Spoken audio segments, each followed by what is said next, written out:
Alright, alright, alright. Welcome, welcome everyone. It's a nice Tuesday, 10 minutes past 8 p.m. And you know, we are back. We had a nice week break last week, and well, it was a needed break, but now we are back cooking, and it seems the break was really nice because this bracket today is stacked. I don't know what happened, but today we got a lineup of gamers. A huge lineup actually. We got it's like 18 people I think we're sitting at right now, all checked in. So this bracket is kind of insane, and it's also stacked in terms of like strength. Like we get so many strong players today.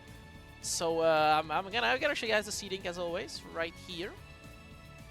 Well, we have 5 minutes left, so only last minute sign up. So yeah, after the little return on Hitbox now, gonna play tonight, and Nyphi coming back after 2 weeks. He won the last tournament, and then Captain got the second place beating Kenny, so makes sense giving him the reward of the third seed for this week. And then LargeLaddie, Nyad jump scare. That was really nice. I was really excited for that.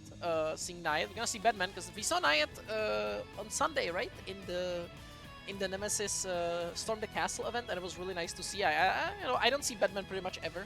So cool character to watch it, especially because I don't understand anything about him pretty much. I fought him like twice in my life, and I don't know much. So it's really fun watching because like a character I'm figuring out as I'm spectating. And then Lightfat once again, also after a long time not being here, Lightfat showing up. Pubara also not being for a while. Goofy Cargo also in the Nemesis team event showing up. Leon Massey also showing up. Slap, Fesco, and Faye. I'm very excited to see Faye. And one of the rookie Roman cancel, gamers showing up. Really nice to see that players are coming from all over the place. I'm really happy to see that because it's always nice for the beginners even to show up in these like.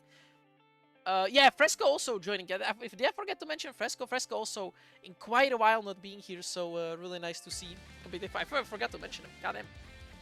So but today is I was mentioning it's nice to see a lot of the rookie Roman cancel beginners gamers showing up, but today is a bracket. Today is very, very stacked. Like it's kind of insane how stacked this is.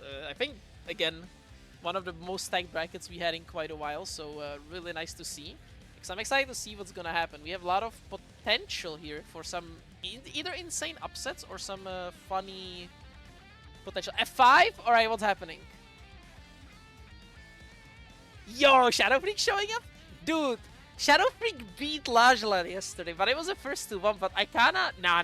I'll put Shadow Freak... I think here's top 8. Give him the top 8. That was... I would have noticed it eventually, but like, that's a good call instantly. But yeah, so here we are. Also, guys, as always, we have the match arena, so claim those codes. You guys know what's up. Give these guys some love, claim those codes. We have a $10 prize pool this week because we missed last week, right? We had a bracket break. So, give these guys some extra help, claim those codes since we already got the $10 base starting point. So, claim those codes, guys. See, we already have Slap, Cargo, Yaker, Captain, and Koji claiming codes. Obviously, me and I fit the back, but we always claim codes. For us, it's Shadow Freak leveled up, Cybel, like a lot. There is still some stuff Shadow Freak is figuring out, but like he started to do a lot of really cool things. He started to figure out his playstyle pretty well. He's also stancing now, which is honestly insane because that's like the Raven thing that like no Raven ever stances, and Shadow Freak now is stancing. So it's really nice to see. So I'm excited because yeah. Yo, and the raid from Badur, thank you very much. I hope you guys had a nice bracket. Badur, were you streaming a bracket, or did you just have your own stream? Because I know you stream a bunch of the brackets. Hitbox user? Yeah, we have a hitbox user.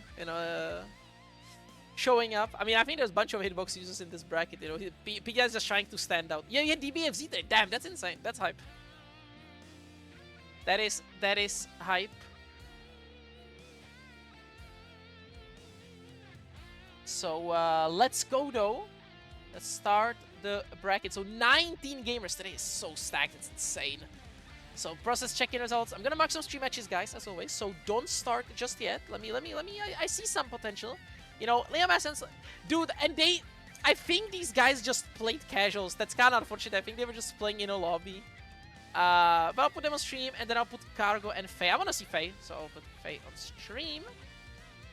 And then for round 2, what am I thinking here? I wanna see Shadow Freak and Lightfat. Yeah, that's gonna be a good set.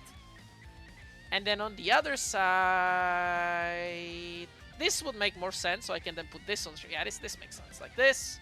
So Akiuta, Koji, and then for round 3, I'm gonna put these 2 on stream. Then we have a lot of matches today to go through before the top 8. That's really nice to see. And there you go. Here's the top 8. I'm just gonna mark the border, and then the rest I'll do off stream, just so you guys go until when you can play.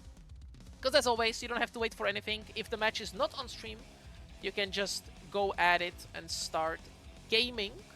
So you know, bracket is started, right? Did I press the start button? I did, yeah. So bracket started. If you are not on stream, you guys can start playing. And now, what I'm gonna do is jump scare. This was a weak one. I almost had the timing. I almost had it. What were you trying? What were you trying? I was about to say hello, Ratch. Just damn! Like, I was 1 second off. Like, should I? And then, nah, and then I saw. That would have been goated. I'm getting there. Yeah, you're getting it. I mean, hey, there's still a lot of weeks to go. You know, I'm sure you're gonna get it done. But yeah, as you guys can hear on commentary today, it's gonna be Yakur, joined by Lapsus. You heard his nice laugh from behind. So welcome you two. Nice to see that. You know, we have 2 commentators. You know, that not including me for one. So. Actually gets to Balatro Max for street. Hey, I'm not. It's Xrd. It's Xrd. I already said I am not playing. You're right. It's Xrd. That means it's time to Uma Musume Max in the background. Exactly. That was going to go for that. Nah. I'm not gonna do that today. You know, today is Xrd, so you know, I couldn't be doing that. This is the game I like watching. This is not Strive or something. I actually was, especially this bracket, how stacked it is. You know, I agree in the bracket, but I am going to say you mentioned today. That means that you've done that before, that you've been paying attention to anything else. That's worrisome, my friend. I mean, I've been saying that I've been playing Mamusume, yeah, and I play Deadlock right now, so you know I'm hella not finding game maxing right now. So you know, but yeah, I'm gonna go into the shadows. I'm gonna let these 2 take it over, and you know, I'm disappearing into the sideline. So yeah, bye and have fun. I just caught off guard because I'm looking over and Oreo, instead of playing in a bracket, has to go ahead and ping Xrd matchmaking. This guy is crazy. Yeah, I mean, well, it's Oriol. Gotta love him. You gotta love him in his antics of refusing to play in brackets. Yeah, but then you can just tag him. Hey, fancy some games? Yeah, okay. 20 minutes non-stop, like a champ. Yeah. I mean, that's exactly what he picked. What do you pick now? Add GGXRD about 20 minutes of gaming. Exactly those words. Bona gent, l'Oriol. But yeah, well, Raj alluded to that before. We have a very good bracket.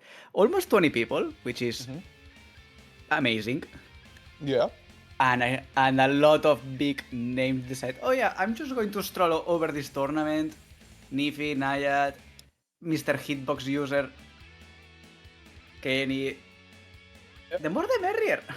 The more the merrier, indeed. We still have a few names, a few former regulars from Salty that we are missing. Somebody that mentioned Kyose is a missing in action. Please call if you've seen a Kyose in your area. But for sure, glad to see that SaltyEU is back on the up in terms of Xrd things, and that rookie Roman Cancel starting to grace us with their presence, especially Faye hopping in. I saw that LargeLaddie has been doing a lot of... well, he's been mainly putting his presence a lot in rookie Roman Cancel, so I think that has helped convince some people to finally give the the big leagues a try, and I'm very curious to see how Faye performs, because she definitely has put in a lot of hard work. I saw some of the initial performance on Elphelt way back when's, and catching up recently into a first to 5 that I commentated of hers. It's looking quite like a quality game plan going on there. But first, we have to see Leon Massey versus Slap DE. So it's going to be a Venom Millia affair. I have to admit, finding a Millia on the wild brings me a tear of joy, and then start losing her out of desperation. But that's a story for another time. Well, she has hair in abundance for both of you, but already Massey from Everybody is a rush down fame, getting rushed down by one of the premier characters, does find the escape there, beautifully sets up that knockdown into the BaLoki, and already the early burst from Slap doesn't want to hold that too much longer. No, not really, but still, good pressure by Leon. Slap a healthy health advantage, and now forcing the burst. All the tempo is your, Slap. What are you going to do with it? Go for a dead angle here, try to create a little bit of space, just making sure to put up a wall, making a bit of a struggle for Slap to find the approach here. A lot of FD being pressed, just try to carry a little bit of space away, but the match struggle, good air tech from both of them. But it is going to be Slap that wins out on the footsie war into that knockdown disc. Oki, what's the mix? Overhead. Yeah, nasty. Well played on Slap there. I think they mixed everybody right now on stream and someone else that wasn't watching the game, but still. Beautiful job there, and now still commanding the tempo, forcing an early burst, keeping the pressure ongoing. Leon, unfortunately, no knockdown.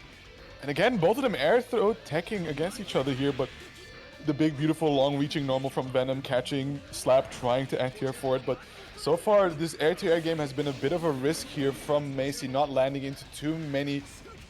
Oh my goodness. Oh, that was risky. And now, beautiful position for Slap. It's going to be the pin there, the pressure on the overhead. That's going to be probably more than enough. Not yet, but it's not a good position to be for Leon. And there it is. There it is indeed. So Leon Massey kind of having a bit of a struggle finding these knockdowns to lead into the premier Venom pressure, right? Setting up those projectiles to cover and allow for quick and easy stagger pressure that will eventually catch your opponent, just not blocking. But match struggle working very nicely just to force his way in on his opponent. Yes, and oof, what bad burst there, Slap, having free reign on offense right now. No defensive tools for Leon there. But still, trying to put a good wall, a little bit too passive. Just waiting for Slap to come in, set up the wall, set up the iron curtain there. If not, that's going to happen. You're going to get opened up, and well, good job, good luck blocking Millia.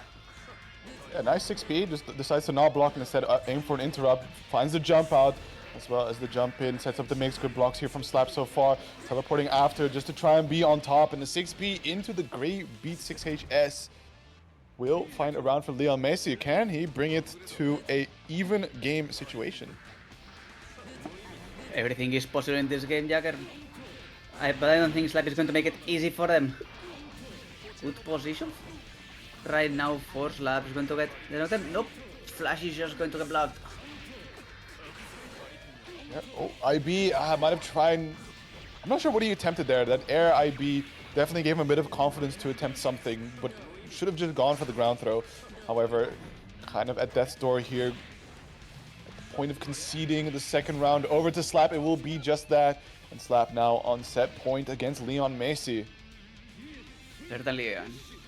Leon's been doing a good job, but those approaches, those overheads completely getting Leon time and time again. Slap is just doing more damage and forcing Leon to do bad calls, some unforced errors there, but air grab there.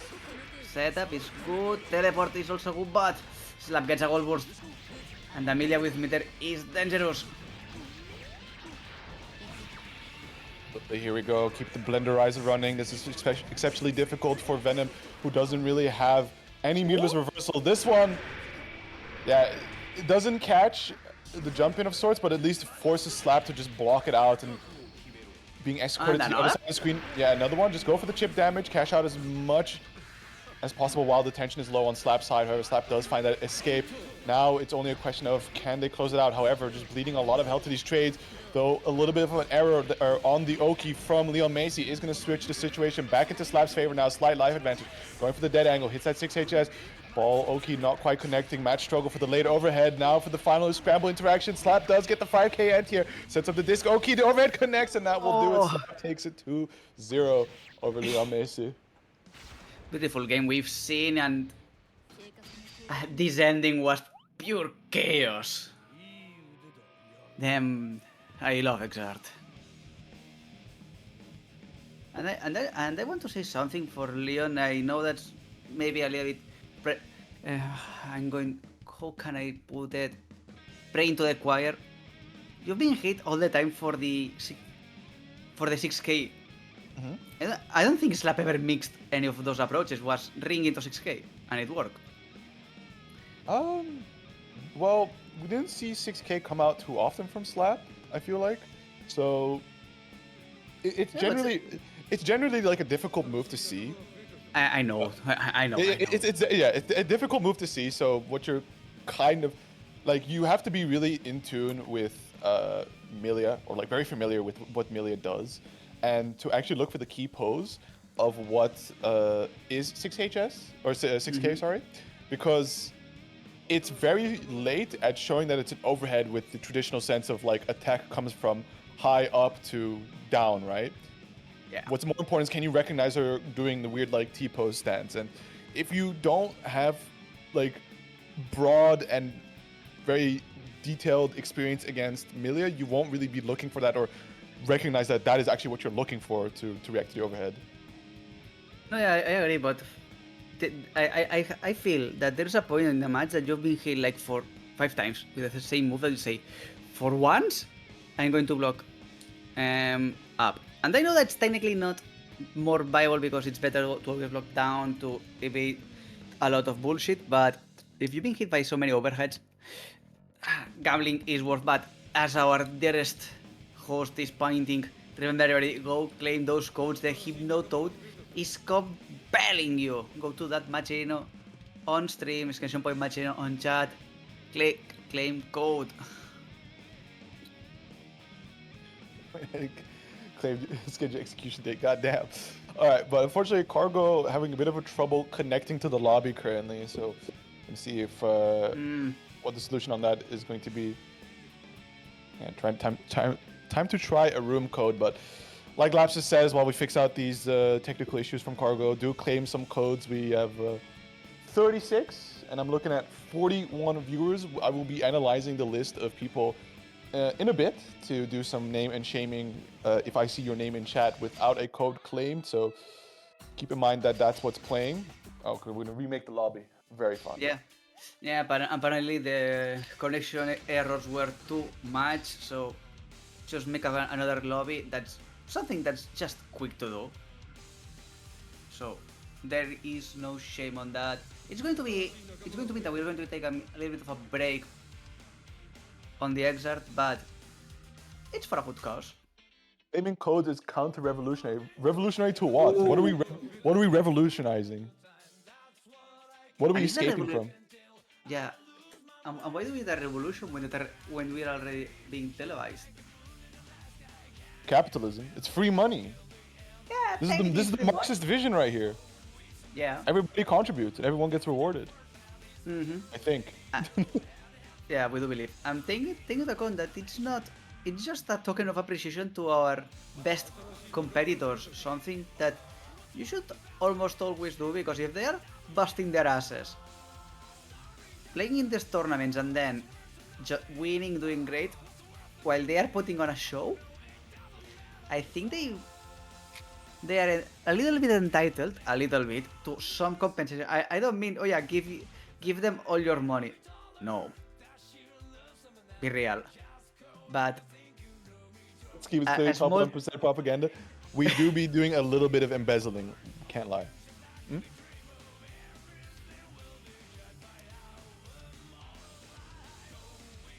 Have you not tried room code? Okay. Oh shit. Alright. Getting a clue in the stream. I'm going to be making a room now because supposedly there's connection troubles between Ratch and Cargo. I think these are the correct settings. The money. Jan Drummer, I am going to be completely honest with you. Better if you don't think about that. But yeah, capitalist, always.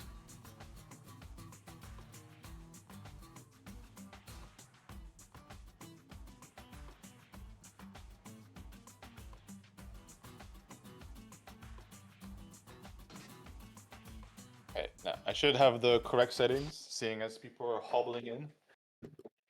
There's always that thing of like, you shouldn't put it to like private or like invitation only slots. Despite giving people the like invitation link, it can work out. That's always what I'm kind of question marking about. But seeing as all the people that could connect to Ratchet's room are pulling up, I assume that now Cargo is trying to load up. Oh, my. Okay. And Roland Retour, thank you very, very much for those $5. Man, you're the GOAT. Yeah, I think okay, Cargo not being able to connect. Is it an L holy shit, we're doing one last lobby make. At this point it's going to be my turn to make a lobby.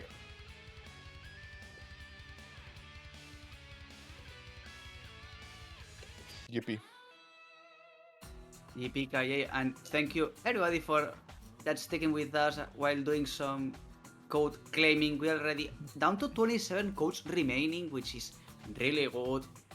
Only 2 more and we have already exhausted half the codes and we're still more than 40 people, so go for them codes. It's good for everybody. Apart from that, the price point is at almost $21, Yeah, which is a nice. good chunk of money. I think, what is it? Normally, you would get about $5 from ASK, but considering it's a 16-player sign-up, I think that had itself an extra bit added. And then also, Roland's very generous contribution of $5 extra to it is it's already made it quite a hefty amount. Yeah, top 2 payout already, so that's definitely a great little thing. Yeah, it's a good chunk of cash, which is going to go well for anyone that managed to win the tournament. And you can always keep on grinding, trying to be the champion. This is an equal opportunity tournament. Cargo hasn't tried, right? They might want to restart the game plus Steam too. Sometimes the network problems are fixed by restarting their stuff. Possibly, but yeah, we should be good now. Only though, now we're gonna have to go back and remake Ratchet's room after this set is done. Yep. Which is fun. Yeah, it is fun, but you know what's funnier? Some Xrd gaming, and it's going to be Potemkin versus Elphelt. That is very funny. It's very funny that the Potemkin gets to sit there and struggle for a good minute as Elphelt just presses really long-range buttons. Although Potemkin isn't without his own long-range buttons, it's just not as fast. No, that is true. Not as fast, but still. Always as dangerous as those other buttons. But, good sequence there by Cargo. That's going to put already Faye onto the corner. No, 6-piece Trishula misses the CPM. Clashing with the JD, that's quite unfortunate, especially for a character without a true anti-air. And now these really long-range buttons from Potemkin are finding their way against Faye, especially this frame-trapping actions, making it a real struggle for her to escape. I know that Faye should have experience into Potemkins, considering there's a few of them roaming around in the Rookie Roman cancel server, but how often those matches, how often she plays those matches is going to be a real question. But currently able to start a pressure game of her own. There's a shotgun stance, a whole character of its own. Yeah. The moment that you need to be careful, shotgun stands on the corner, Pineberry there, and it's not looking good enough for Cargo. Good shotgun shells there. Another Pineberry. And there we go and keep the party going. Oh, manages to get out of there, but with almost no life left, and there it is. We are seeing some heavy momentum-based gameplay, so going to be expecting that whoever gets the first touch and gets those knockdowns rolling is going to be favored to just win out the round. And so far, it is Faye with the shotgun out. Faye with the shotgun out, having to burst out the rifling, trying to get Cargo locked into the corner. Couple of slide hits trying to in Faye, but no, it's going to be Cargo that's going to get advantage. Spot Buster, that's a shit ton of damage. It's so difficult when YRC gets that anti-air with the close slash turning around. However, not going to be quite the kill just yet, but a massive life deficit here for Faye to try and make that comeback happen. IB's the jump in, giving him an extra air action just to escape that situation, and Cargo is going to be taking that first game over Faye. Yeah, beautifully done by both parts. We are seeing a very equal game, even though Cargo won, but a good trade there from both parts, and I am liking this. The Cargo, the moment that gets online, is a menace, a beast. With Mega Fist, there's the 2D catching, Faye being unaware, good backdash on the Pop Buster now. Knockdown, doesn't quite get the Pineberry deployed, and the far slash is backdashed away, crossing over to the other side. Dead Angle wants to try and get her own game plan running. There is the burst, escaping the stagger pressure. And Flick managing to connect. We're gonna put Faye onto the corner, but Buster let it rip, 6H. And there it is, the set point for Cargo. Yeah, just RC into the 6HS. Absolutely make sure that you just get that follow-up. No need to... Oh! Oof. That was clutch. Just IB the Pineberry. Elphelts do want to run up and get their free Oki off of the Pineberry, but when you IB that and just set up for the Pop Buster, it's a real brain buster, because a lot of times I just sit there like, oh, this is uncontestable territory, but man, blocking as much as you like, ultimately you're gonna have to hold this command grab. You do have to find interactions into Potemkin. That's gonna be 2-0 from Cargo. 2-0 in a... I like to say that the first game was even, and then boom. Cargo leaving the lobby like, not like it's his own.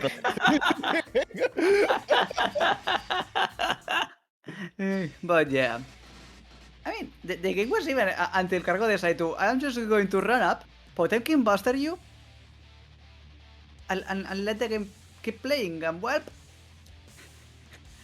did the gameplay. Yeah, that definitely did the gameplay for sure. We be pop bustering, we be churning SBDs, we be IBing these normals, setting up some gaps where we can do pop busters some more, you know. It's not much, but it's an honest living from them. It is. It's honest work, and it merits some equal pay. That the pay is a Potemkin buster and you're losing a third of your life, that's a story for another time. Listen, there are some characters out here that you can just pick into Potemkin, and then you can make that character suffer for its crimes of breathing your own very air, right? You don't want to share the airspace with them.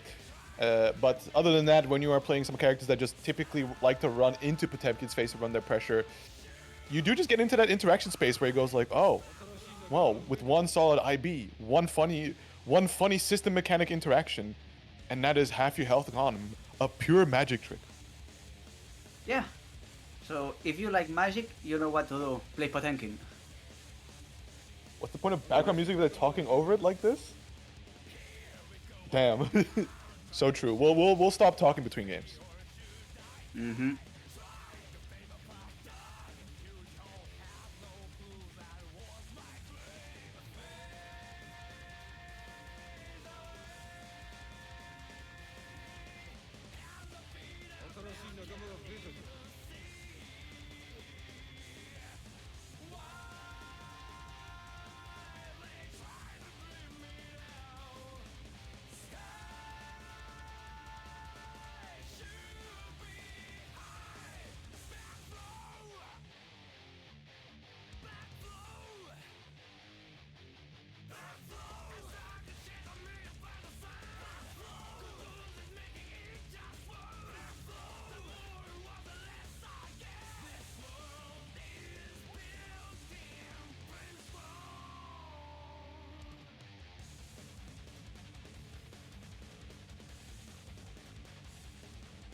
Alrighty, so hopping into Shadow Freak versus Lightfat. Lightfat definitely hovering around in the online space. Not, I think, more like a grand return to Salty. So very curious to see how this plays out against a very frequent enjoyer of the Salty bracket, Shadow Freak in his very, very sicko style, Raven. Yeah, it's going to be interesting because since the point of seeing all those Ravens that play differently is nice, but yeah, Lightfat, not a known quantity, at least on my end. Shadow Freak already well known and beloved. It's going to be an interesting matchup, and for now, Shadow Freak is putting on a show. He's beloved depending on who you ask at the time. Yeah. Probably everyone's like, yeah, Shadow Freak, swell guy, and then he play against him, it's like, if I speak.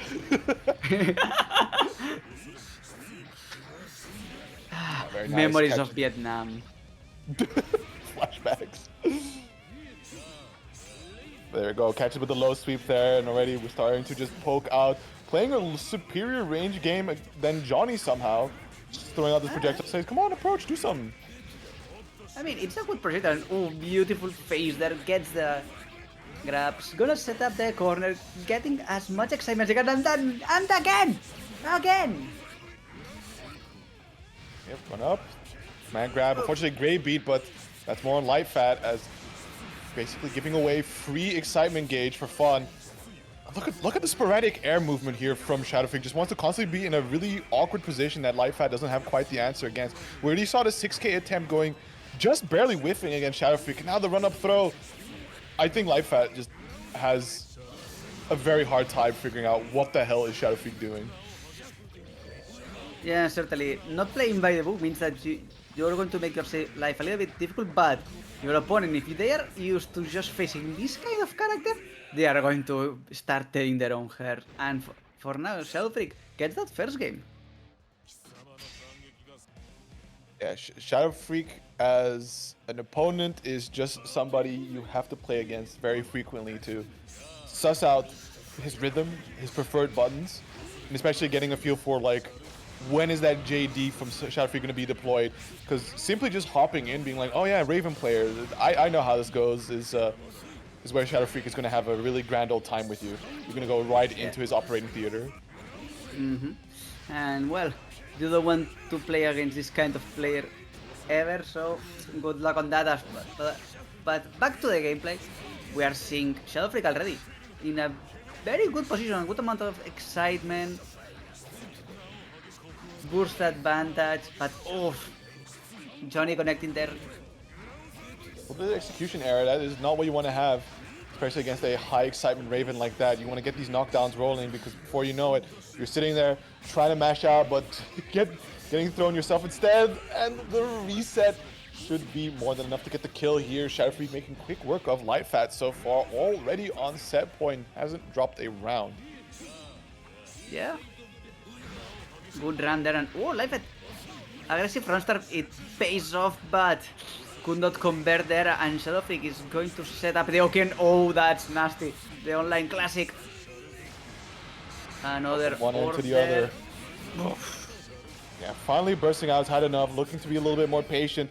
There's this YRC catching Shadow Freak pressing something, but unfortunately not getting a knockdown, so we're back into the scramble. The 5HS getting the clash against, I think it was JS from Johnny, nevertheless, right? Finds that 6K anti-air, but again, no knockdowns from Lightfat. Yeah, that's the main point. Managing to get a couple of stray hits, but no knockdown, no setup. Misfinder level 1 still. Yeah, And Shadow Freak just... Okay, now it's a level 3, but doesn't matter, the situation is dire for Lightfat. Yeah, won't quite be a knockdown, not too many excitement build, but look at the meter on the side from Shadow Freak. We're about to see some shenanigans. Definitely find out RC, the old man reaction not being passed, and just like that, Shadow Freak is going to take it 2-0 over Lightfat. That is nasty. What that's a good level of conditioning at the end. Just pressure at the end. I'm just gonna come and grab you out of nowhere. Damn. Damn. Well, that is going to mean that we're going to see Shadow Freak just keep it pushing for now as we're going to be hopping into Akiuta versus Koji up next. I think we've seen Koji has, like, both of these players have shown their moments of like really stellar performance. Even I think Koji has once made it to second place in a Salty, which has been from my tenure here a first for him. Akiuta has also made a very deep run, making it to a second place in Salty. So in general, the like hard work from some of these Salty regulars has really started to pay off and just increase the overall skill floor that's present here from the Hearts Are Blazing gang. Yeah, that is true. I mean, it's always nice to see people getting better and better just through the sheer repetition at the end. The best way to polish a gemstone is with another one, right? Is it? Yeah, actually, yes, it's with diamonds. Oh, okay, yeah. Actually, they use diamonds, but back to our scheduled gameplay, Koji, with neon blue. I prefer regular Baiken. Yeah, I prefer regular Baiken, that's way too neon for me. But either way, trying to put on the pressure, but Akiuta already just flying off. Advantage of having 2 dashes. From what I remember, this is kind of a struggle matchup for Baiken, because you might think with Azami she has the ability to just quickly get a parry going against some of these projectile Okis that Akiuta will deploy, but unfortunately the Ice Fish just sits there, it tanks a hit from your Azami follow-up, which means that Dizzy just gets to punish you for trying to play defense, and if your only option is to escape, and even that, right, can be challenged by Dizzy. Yeah, that's rough. But especially for that, a character that thrives with those parries at the end. Thrives being on the defense, and trust me, you don't want to deal with that, even multi-hitting moves, just glide. Well, most certainly, Baiken also does thrive on the offense, right? Having that Azami to really make things happen, but you have to get there first, which is going to be the struggle. Once you do get there, you kind of catch Dizzy without having too many, or like having no meterless reversals, but she still has system mechanics, right? So we get the 5d6 here, but how long does this last, right? Immediately jump out using all the air options, and just like that, you're on the other side of the screen. All that hard work for what? For that, Akiuta is just double dashes air and gets out of there, gets a grab, and still have a good chunk of life advantage. Yeah. For nothing at the end. For nothing. Akiuta just dominant. It's very dominant indeed. This is simply a hell matchup for Koji. I would almost beg him to go back to Kai. I'd assume that has at least a little bit of a better time being able to throw out big fly swatter normals. Your defense is going to fall under the same category as Ice Fish, still just tanking a hit. Yeah. I mean, and also Kai has access to a DP, which is something at the end. It's going to be better or worse. It doesn't matter, it's a DP. It can get you out of there, and all the projectiles can destroy a fish, and they are quite fast. So probably, yeah, will work bad. Koji decided that Baiken is the solution, and Baiken is going to be the solution at the end. But as for now, good pressure there on the corner. Could not convert the tatami. Still just trying to catch Akiuta there. Yeah, and Akiuta is definitely just trying to do something here to bust out. Now with a slight life lead, Koji playing it a little more slower, but you can't really afford to do that, so does finally pull the trigger and approach, as you don't want to leave Dizzy the opportunity to just set up all these projectiles and approach under the safety of that. Yep. Never let a setup character set up by definition. Oh, good block there on that burst. Going to set up even more fishes, and not yet, and the ice pillar is going to snap Koji. That's so unfortunate that 2S was just slightly out of range, and like you said, getting whiff punished by the ice pillar of all things, and now Akiuta is on that set point. We see again the Azami being used in the air, however, not in a position to get a punish on Dizzy. It is just really painful. The double air dash working out, setting up this Oki. We see the escape maneuver, but there it is, right? You can just see Akiuta with the patience to catch it coming out.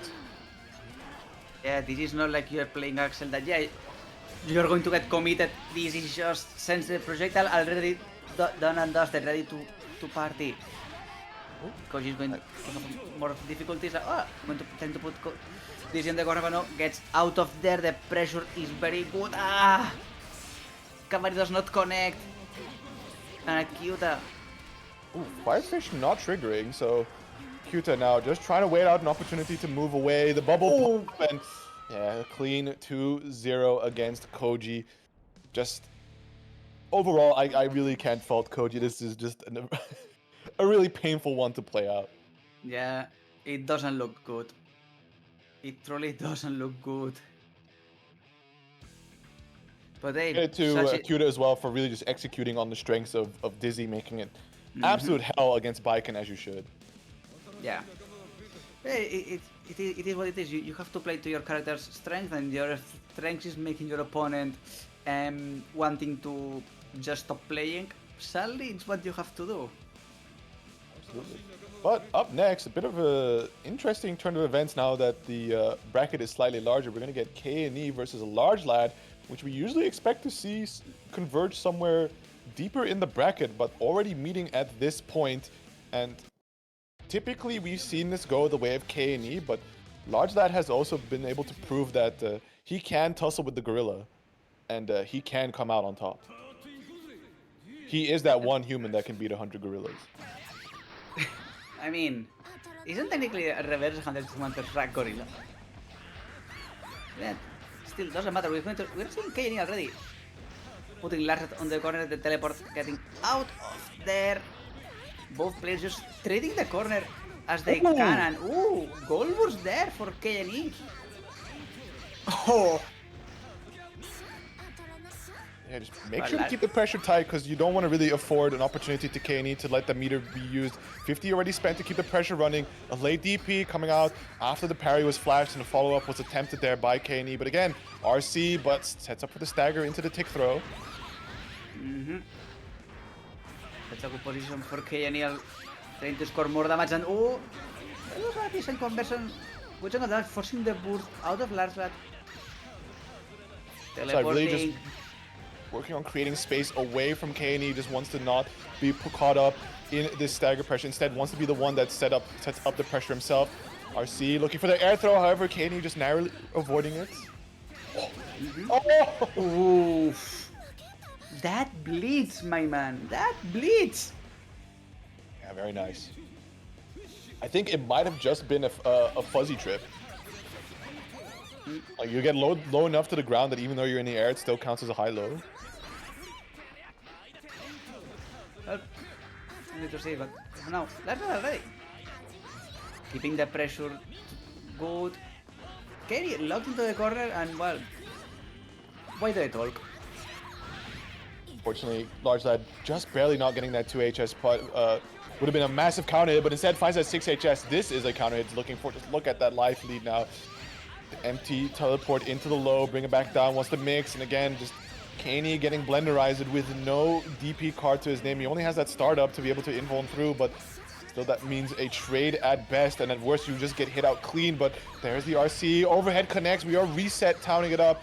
Gonna be one possible final hit required here for K&E to seal the round. The DP gets baited, but the burst out from LargeLaddie wants to take it in this round. The footsie game doesn't quite get the OTG. No OTG yet, and oof, the air! Alpha Blade getting the hit.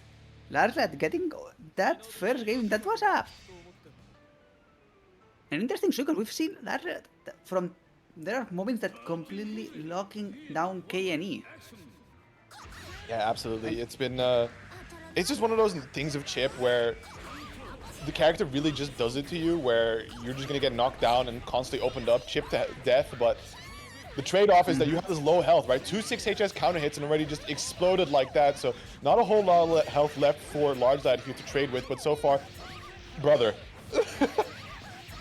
What a sequence out of LargeLaddie, and still punishing that recovery, immediately going for a overdrive, but burst out for K&E, and the teleport confirming that. LargeLaddie saying, yeah, you can destroy my health out of one direction. I am just going to not let you play. I'm going to chip you to death. chip you to death, but also me when I cheat blatantly on stream and have my 5HS hit backwards. There's great air throw there from Kaney. 6p attempt there. Probably might have been a throw as from LargeLaddie, not going anywhere. However, does escape the corner thanks to some clean movement. There's the blitz. Cross under. People really want this corner alignment. Both characters that thrive on corner pressure, wanting the corner. What's news? Box starting kitchen, indeed. Oh, good blocks. Dead angle. Doesn't want to see any more shenanigans. Able to just barely glide over to the other side. There's the mixed J2K drill. Might have been an FDC error, but nevertheless, stagger pressure down to... Oh, the challenge does block. Challenges out again, but damage is kind of paltry for the time being. Needs to land itself a very nice hit here to close out this round and take the game. However, it is going to be Kaney with the JHS to bring it to a round apiece situation. Both players with burst. Yeah, both players still having a good chunk of resources, but LargeLaddie is going to be the one that scores through first blood of this one. Even though Kaney is not a sloucher, that's a good chunk of damage. LargeLaddie onto the corner now. Be careful when you burst. Okay, 6p. Alpha Blade just connecting raw. Oh, too bad it was an OTG, but that was tough. Oh, get mixed, and that's gonna be the game for Kaney. Bring it to 1 apiece here. LargeLaddie barely just not getting the victory that he was tasting there with that set point he was at so early on. Yeah, good advantage managed to get from the time, but Kaney just denying LargeLaddie, making life completely impossible. Oh no! You don't want to with a burst. Yeah. Good run up, good pressure, gets the grab. Let's see the setup, going to from the air. Just keep the party going, forcing the burst. Oh my god, yeah, good luck trying to stop that. However, not getting knocked down, still techs right into the 6p of LargeLaddie, not opting to go for the beta blade. Ender just wants to land on the ground first, setting up for the next sequence. Safe jump? Yeah, Kaney recognized immediately YRC, catching LargeLaddie off of guard. Goes for the blue knockdown here. LargeLaddie, good pacing advantage. Right now, resources has enough for a Roman and gets the air to air. Another set point for LargeLaddie. Absolutely, just moving way too fast, being an overall problem for Kaney to really find confidence in his own approach. But the 5D connecting Kaney, not able to block it out. Unfortunately, here's the mix. Does parry, but blocks it out safely. Nice safe jump. Good job there, the mixes are incoming. Kaney having to DA. No, that was just the regular 6p, right? Yeah. Yeah. Oh, nice. 5p whiff, and immediately the throw coming out from Kaney. However, techs into the air, looks to escape immediately, teleporting after YRC. Guarantees that throw. What's the mix? But, wait, that's safe jumps? Oh. I think we've all been bamboozled there, and LargeLaddie is just... Right now it's defending for their life, but... Oh, counter hitter burst! Trying to mix up Kaney, there is the hit, we're going to go back to the air. Oh, I'm surprised to not see the... Yeah, I'm surprised to not see the Guts Crush sequence there, but we need that last hit, and there is the infamous 2S from Chipp for LargeLaddie to close it out. 2-1 there. And the immediate Alt F4, which is customary. Kaney wants to absolutely make sure that there's no record of a lost set somewhere in the replays. And then leaving a scathing review on chat. Yeah, goddamn. Alrighty. But that is going to be LargeLaddie moving on. It's not going to be the end of Kaney though.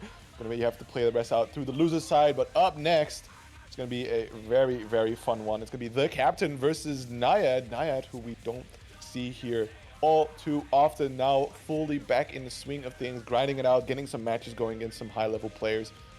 Really trying to get himself back into the swing of things, and TheCaptain also being a very, very solid contender. But as we're not so suddenly being reminded here by Ratch, is that we have 22 codes left to be claimed. So these are moving quite fast for what we are used to in the Xrd side of things. So thank you very much for that so far, but to those who haven't done so yet, you can head on over, hit the claim code button. You will be prompted with a login if you haven't done so already, which you can choose a service of your choice to accomplish that. Once you've done so, you will have contributed $25 or $25, imagine, 25 cents to the prize pool. 25 Zimbabwe dollars, bro. I think that those denominations go to up to trillion, and that even let you buy a loaf of bread. Yeah, that was like during the mega hyperinflation. I think it's somewhat stabilized now, but yeah, expect trillion Zimbabwe dollar notes. I mean, it's a good tourist attraction. Get your $1 trillion note, it worth literally nothing. But it's still legal currency for some reason, but hey, no shaming other countries, but we are going to let the party start in a moment. Johnny Bedman. All out whenever. Mm-hmm.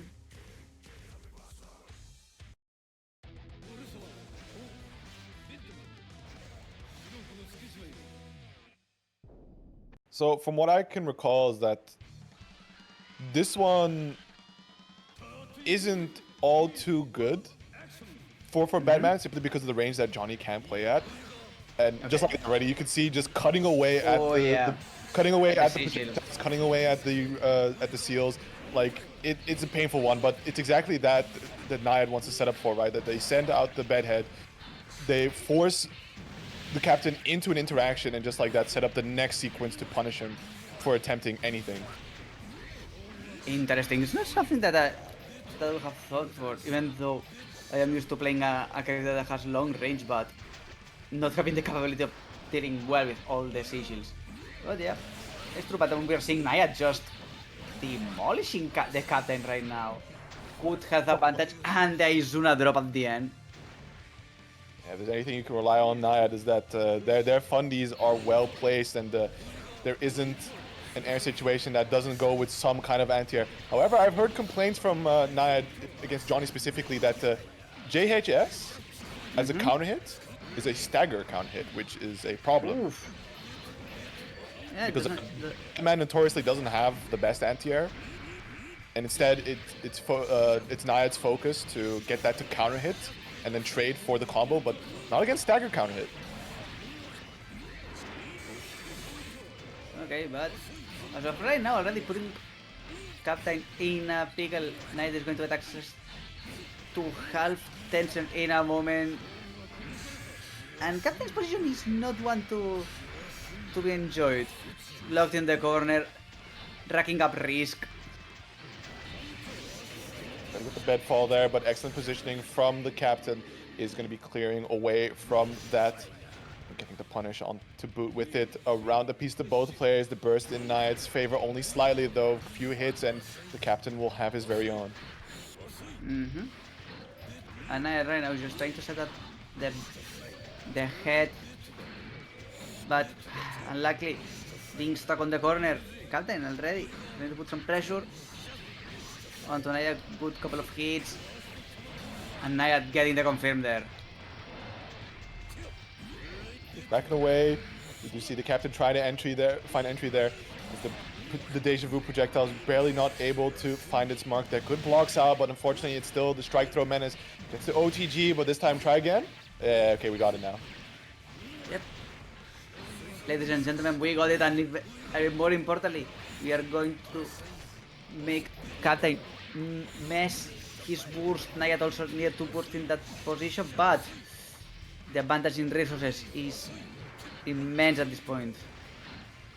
Oh, doesn't want to deal with level 3. Johnny pressures 6P, finds that hit. It's not going to be enough. Not going to attempt the OTG either, but does set up for the Deja Vu, and there is the deadly strike throw game plan from Bedman. It's a really funny thing that Bedman has restrictive dash movement, but one of the fastest walk speeds in the game, so just a deadly strike throw overall. I mean, having access to an 8-way dash is very interesting in a 2D game. Just a reminder. Yeah, I'm curious if Nyad will bust out the special tech, because they do have a very nice pad, a very expensive pad that lets you fully bind any input where you'd like. So they do have the up bound to a bumper button, so they can get a very low to the ground triangle mix, which is just very unseeable. Oh, so we are playing Marvel then. Yes. Nice. But yeah, and Nyad, we are talking the pressure that they are putting onto Captain. Set point for them right now. Yeah, the captain definitely having a bit of a struggle here because definitely the captain a very strong player, but who actively plays Bedman in this region, right? There are a few Bedman players. You can definitely, you got Nyad, Rex. And there's a few of them that are sleeping, but actively playing in these onlines, not that many. None, actually. We can always get more Bedman players. And we can save this for almost every other character on the cast that's probably not Johnny, Raven, and Venom. Oh yeah, good luck. Ooh, okay, good sequence there, couple of misfires. Knight is going to record on the air, but doesn't matter because already the pressure is unstoppable. No more coins for the captain right now. That can be a problem. Yeah, still on level 2 luckily, but also no meter for the treasure hunt to get that combo going. However, Captain does have the life lead, and we can see that Niad is just trying to play it slow, but that 6k keeps coming in. However, the Captain playing a little slow, looking for the burst bait. There's the OTG burst instead, but the stance hold in, able to just navigate over, and the cautious victory, so the Captain able to claw that back despite not having any coins to his name. Good sequence there. That was a good recovery from the captain. In that sense. Low on resources, but still making that work. Oh my god, now, point trade! Yeah. Whoop. Okay, only level 2. Ready to rock. Nyad just waiting it out, getting the hits, getting the C-shields. But that grab there by the captain, that's going to be a good chunk of damage. No more coins, level 2 only, but a full bar of tension. Oh, no, knockdown off the missed, on the Zwei Kostu there. No deja vu seal from Niad either. Goes for the parry, however, trades. Gonna have to burst there, otherwise that might have been death, but immediately we see the approach. The YRC exposing the 6P attempt. There is the Zwei YRC once again, and the captain's able to bring it to a even state now. And then we're seeing both these players duke it out as well as anyone can do it, because the amount of trades we are seeing is immense and truly not a fully I'm just going to stomp you right now kind of round. Most certainly a type of matchup that Niad's gonna have to try and gap in right here to get the openings here, because Coin being able to be staying out active and just the pressure that Johnny's able to put out being very difficult for Bedman to escape. But now we got the funny blenderizer going on. Instant overhead, has that R get the confirm going as well. However, drops the combo, still has him trapped in the corner, thankfully, and able to just keep up the pressure, keep the damage on ticking. Oof, good call there on the jump, catching that bolt. And yes, I think we can all agree that Coin being active is a pain in the ass.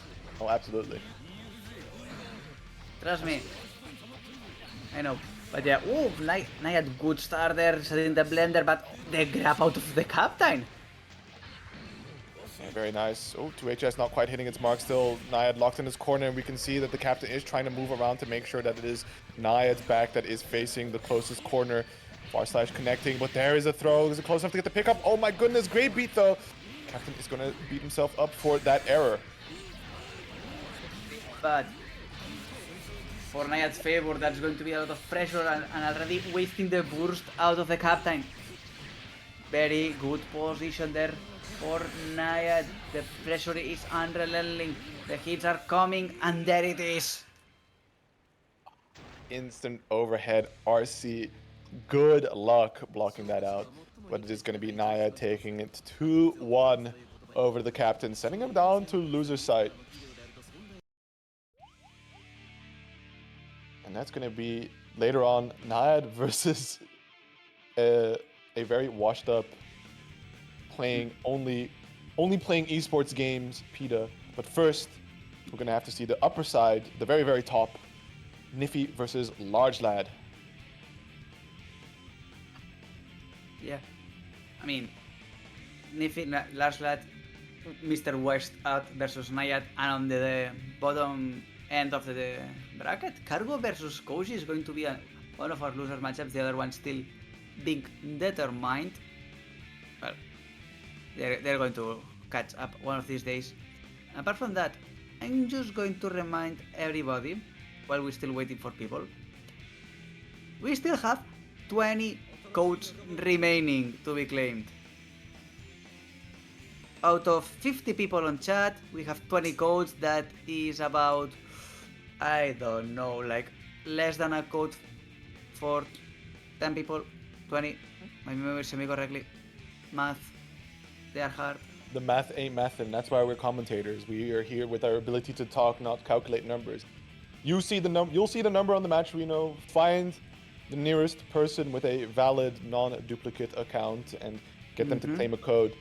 Just break down the door to your parents in the living room watching their TV series and say, like, grab your email, grab your password that you use for every single account, and hop on and claim this code for this game that I really like watching on Tuesday evening. Exactly. Yeah. It's free. At the end, it's free, and thank you, Dark Matter. Thank you, Codes, for claiming those codes. We are at 18 codes remaining. $22.36. The prize pool, a good chunk of change right now.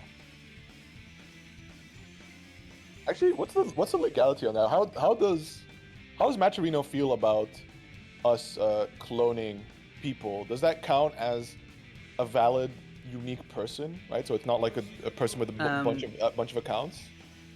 I think technically, since it's not the same original, even though they share a lot of that, I don't know, but R.E.V.O says that genetic cloning counts toward that. And what they're talking about, Axel God. It's someone that I need to hit up to learn to play better, Axel. As the name implies. However, it's going to be first LargeLaddie versus Nyphi here. Nyphi already to a rough start, being subjected to this chip pressure, looking to interact, however, just getting burst baited. Still a little bit of an error there from LargeLaddie. It does give the opportunity now for Nyphi to get playing a little bit. We do see the IBs coming out with the Gamma Blade, hold down, and the final mix. There it is. Yeah, the final mix indeed, and the wall stack. Good job out of LargeLaddie. Good pressure. Nyphi not playing. There we go. See. Nyphi, hitting that Fafnir. That's a good chunk of change for that chip. Yep. Catching the teleport, not something that one would expect that. Wait, Alpha Blade just... Yeah, it just slipped through Gunflame? That was not on my bingo card. No. Neither was on mine, and I don't think anyone on this planet Earth. But back to our regular scheduled Xrd. LargeLaddie is putting Nyphi through the pace on the corner, but Nyphi manages to get out of there sadly. LargeLaddie is going to take out. Redstone is not good, but the regular jumping is. Hey, Red RC wants to keep the pressure running, teleports, finds the air throw here down to that final interaction. Good blocks from Nyphi, opting to just burst here the situation. Interesting hitbox interactions, but there is a Fafnir. However, no counter here. Doesn't mean he doesn't get the full corner carry, unfortunately. And that is the opportunity here for LargeLaddie to try and find that final opening. And there it is, the teleport throw. We do see Nyphi constantly throwing out that JP just to see if he can try and catch LargeLaddie in the teleport. But the rotation he's doing of the different teleports, right? The same spot and then finally teleporting on him, or maybe just going straight to the teleport that puts him right behind, is kind of throwing Nyphi off his game a little. I mean, then we are seeing that LargeLaddie is doing a very good job on just building that mental stack, not letting Nyphi breathe for one. Say, okay, where are they going to go? They've been doing a lot of that. Maybe something, I don't know. LargeLaddie is right now living rent-free on Nyphi's head. That is crazy. Heavy slash into the Fafnir, just barely getting that disjoint before eating possibly a fattest counter hit Fafnir. And hold up, LargeLaddie, a very confident set point already here against Nyphi. very confident and having a slight burst advantage, even though it's going to be equalized in this round, doesn't matter. Just the fact that LargeLaddie has that advantage and it's just stifling a lot of approaches out of Nyphi right now. I think this is the first sequence I've seen Nyphi just being freely aggressive in the whole game. Possibly be. There we go. Good use of YRC. He's able to just get that slowdown and optimal punish here. Alpha Blade once again. Okay, the interaction is consistent. It is probably a little bit too high of a level of attack to interact with that gunplay. It doesn't matter because right now Nyphi is just going to pummel LargeLaddie onto the corner and getting that first round of the whole series. Possibly starting to get LargeLaddie's number here a little bit, but oh, that's not what you want to see. Luckily though, not a forced counter hit move, so keeps the punish relatively simple, but it is Chipp, so it is going to hurt quite a bit more compared to the other characters on the cast. However, excellent 6P is going to open up an opportunity here for LargeLaddie. No knockdown, but still has Nyphi in the corner, immediately escaping out, trying to go for the break, but there's the PRC just to fake it out. 6HS, no counter, very lucky, but the Gamma Blade getting jumped over. Down to the final possible hit, and there is the 2K2D Nyphi, bringing it back. Yeah, that Gamma Blade was a little bit too ambitious at the end. And Nyphi, as you said before, is getting the rhythm, is starting to get the feeling for that chip, and LargeLaddie is starting to have troubles. Hi, Jobu.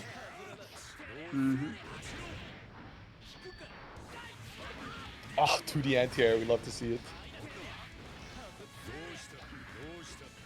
LargeLaddie having a bit of a struggle now. Tries the 6P, but there's the YRC slowdown. Get that free throw, blocks out the dead angle, and it shouldn't be enough to kill, but this is a really, really tough spot for LargeLaddie. It is As very I low said. life. Both players having burst, and that's just an interaction. JH out of Nyphi, and Nyphi's on set point. Unfortunate reversal, not what LargeLaddie was hoping for here, as Nyphi is really starting to become much more in control in this match, seeing the options that LargeLaddie has represented. But now, you see a bit of that earlier game that was going out so well, but the Beta Blade not barely connecting. Still, though, a little bit of an error on the ride stamp. Set up for the throw here from LargeLaddie. Tiger Pressure does win out on top. Low, the sweep is connecting for the knockdown, but look at the blocks. Yeah, good blocks on there, but LargeLaddie is going to put an equalizer. We are going to go to a double vision situation right now, Yaker. Absolutely. Burst is available here for LargeLaddie, where Nyphi is going to get his a little later in the set, but so far, just good air stall, making it really tricky for LargeLaddie to get that anti-air going. Stagger pressure, nice block, going for the ride stamp YRC just to get away. Oh. Yeah, just getting away, but pinning LargeLaddie onto the corner. Rolls a reverse Gamma's block, but the opening is made. LargeLaddie trying to get as much as possible onto Nyphi in this interaction.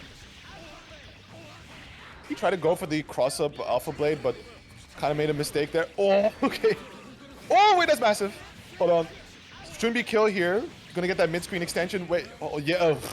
Never mind, it was going to go into the Guts Crush, so good awareness there from Nyphi to get that burst, but excellent punish, already getting the dust loops, has him locked into the corner of the YRC, the Gunflame, and just like that, Nyphi on a pixel, able to bring it back 2-1. Oh, that is unfortunate.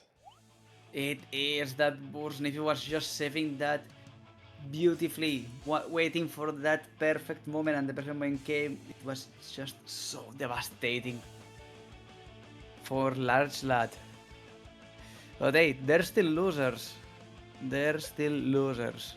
They're still losers indeed, but like, just imagine with the shot that you just had there, to be able to take out Nyphi with, you know, it just shows that LargeLaddie just needs the slightest adaptations, the slightest changes, and he's already going to be challenging some of the really big old heads, because LargeLaddie's been around, right? LargeLaddie has been most certainly around in Xrd, has been grinding the game for a very, very long time, especially you're also one of those deep lab heads, right? Just likes to sit in a lab, likes to figure out every single interaction, even on the characters he doesn't play. And also making that switch from Johnny over to Chipp has been quite the journey now to be able to challenge some people we have as favorites to take Salties and get them down to like final pixel health, it's looking really good. It isn't. I have to admit, it's interesting hearing someone that went from Johnny to something else, because the usual tendency is going from something else to Johnny. Well, in case of going from Johnny to Chipp, right, you go from like top 1, top 2 character to still in the top 5, right? Chipp is still very strong. But still, it's not something that you usually see people doing. Yeah, I'm just going to drop this ultra super top tier character for someone that, yeah, it's still good, but it's not the same.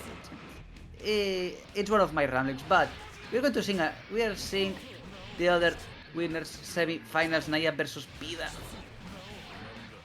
Yeah, Pida perhaps a little washed up from playing City of the Wolves the whole time, although it needs to be understood that Pida is currently on a hitbox. He is normally a stick player, so looking to get in on the cheater action himself. Yeah. Shame, Pida, shame joining the chip box revolution. Well, no, it's not even a revolution right now, it's just the other of the three-way coin, to be fair. A bit of an error there, but the meaty glide is going to connect. What did Nyad press there for the glide to just counter hit like that? No idea, it went just too fast. Maybe an H trying to get the grab, I don't know. Maybe. But now, it's just gaming. But it's just, yep, if you're just standing there, you're going to get grabbed at the end. Meaty glide connecting here. There's going to be the burst. Task A Prime able to catch him on the glide and teleporting right behind for the punish.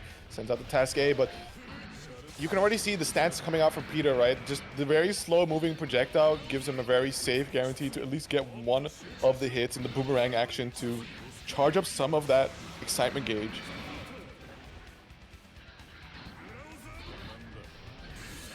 Oh, gold blades, and with that amount of excitement, that's a GG situation. There it is, the confirm. Yeah, absolutely. Pida taking that first game quite comfortably here against Nyad. Nyad is showing some small moments of brilliance, but Pida definitely has some very deep experience against the Bedman character. Considering that he is one of the Xrd old heads, you'd come to expect that after his very storied history in this game that he has played many a Bedman. I mean, yes, but I have the feeling that Bedman has always been a strange character that only few select people have touched it. Yeah, there's definitely a limited amount of Bedmans floating around, but you know, of those that are, a lot of them are just very solid. So if you get matches against them, you will typically figure out a lot there is about Bedman. But here is the Gratoya max excitement. It should it just kills. It doesn't even need to go for the OTG one. It is going to be a burst donation back to Nyad, but that is something Pida is not too concerned about. No, it is worth it just to try to get the job done. You are showing such a level of dominance at this point that just go for it.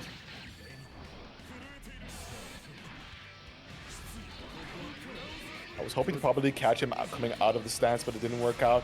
Stand blitz also not favoring. Looking for the forward dash parry, however, there's just Pida mogging, sitting in the stance. Very difficult to interact against. Yeah, standing just there menacingly, as they say.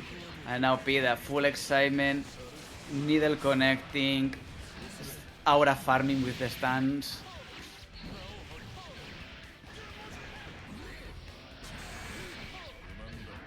Even though the Nyad pressure is good, but the fact that Pida can just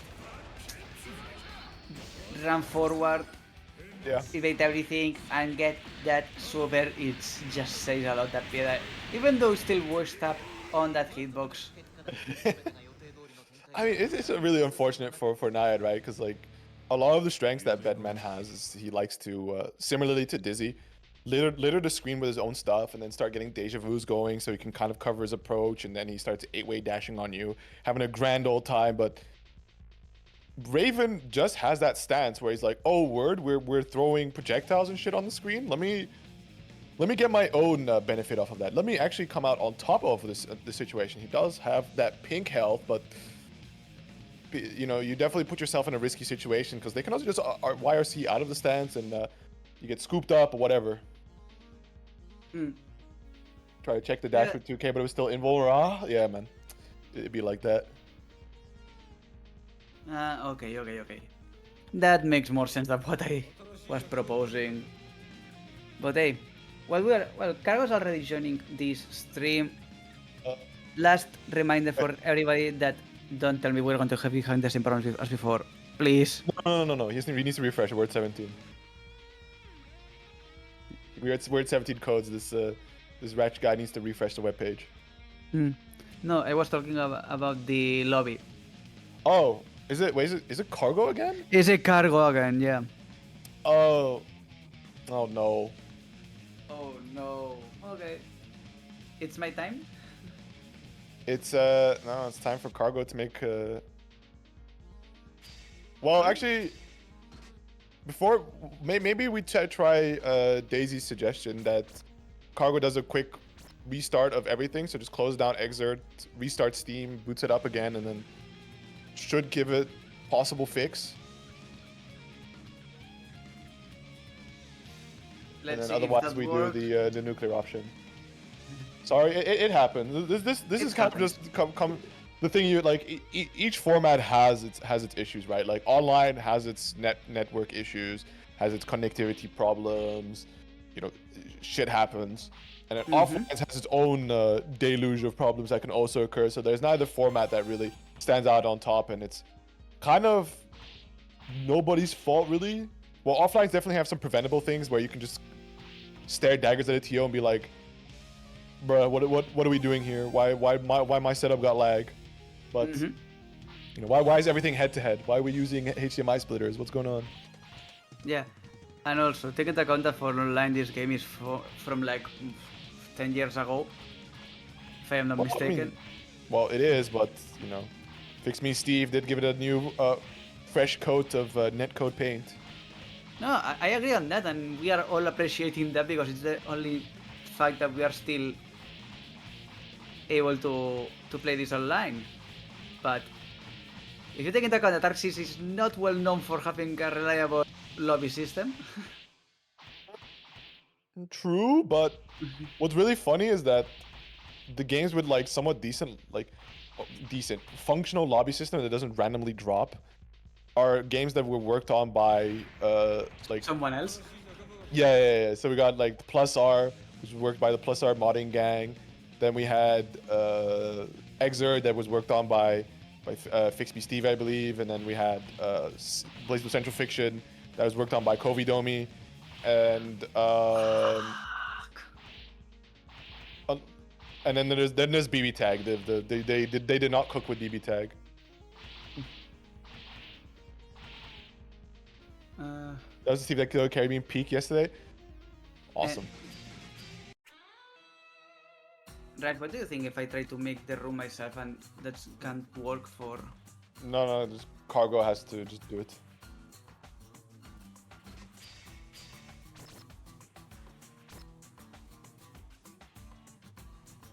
Yeah, so in a very morbid sense, we're all sitting here praying for Cargo's downfall so that we can keep the same lobby going. But at this point, right, we might as well just run it out Cargo's lobby if he's just nice with it.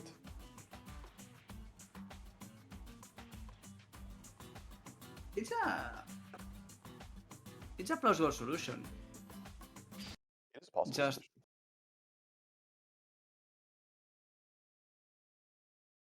that's the funny thing about like sitting here in the more production seat is you start getting really cynical about some things, right? Like it starts pushing 11 and then you see the grand finals reset happening. You're like, come on, man, just 3-0 Just finish.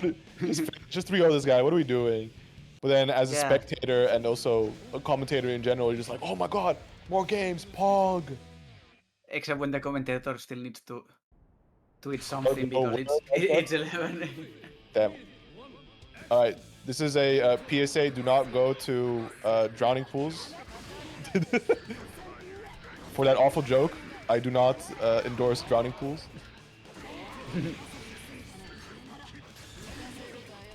Yeah, but back to the relevant story. Cargo versus Koji on the top 8. Potemkin versus that Baiken. And right now just trading big hits both ways.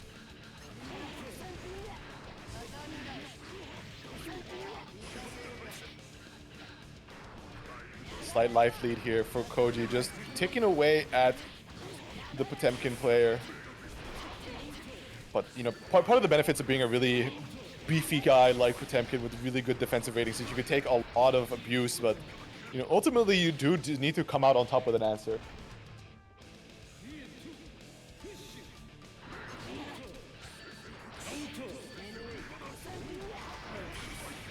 Nice. Parry out coming out on top against the Hammerfall. Ooh. Okay. Gun gets parried, and oh my god, the amount of parries on the air. No way, Daigo Umehara in my excerpt? What does that mean? We're going from Daigo my Xrd onto Podbuster. Bro, how can, like, Koji ever prepare for that? He's just thinking, like, I will use my sword normal range here just to stay outside of Podbuster hit range, but then, oopsie, you extend your hurt box, and just like that, he snatches you up from really far away. Gigantor-Kai, that's the reversal.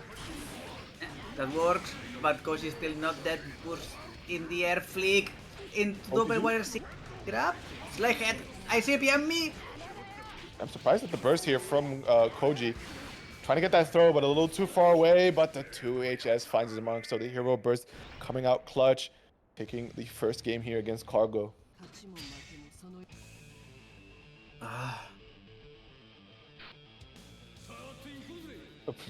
Checks push button range on hitbox. Oh my god! So it can grab him even further. Damn! Damn! Oh no, it can't. No, it doesn't grab him further. Wait, what? Why did it vacuum so hard? Never mind. Mysteries of Xrd. Yep. So mysteries shall never be. Oh, yo, Massey, welcome, welcome. Make sure to claim some codes. Get straight into the action. Get your buy-ins on this viewing experience. Get those codes claimed as we are well on the way in our bracket here. It's Cargo versus Koji right now. Oof. Yes, it is, and we are seeing Koji already putting Cargo onto the corner. Mega Fist is not going to be the answer to your problems right now, but the Podbuster is.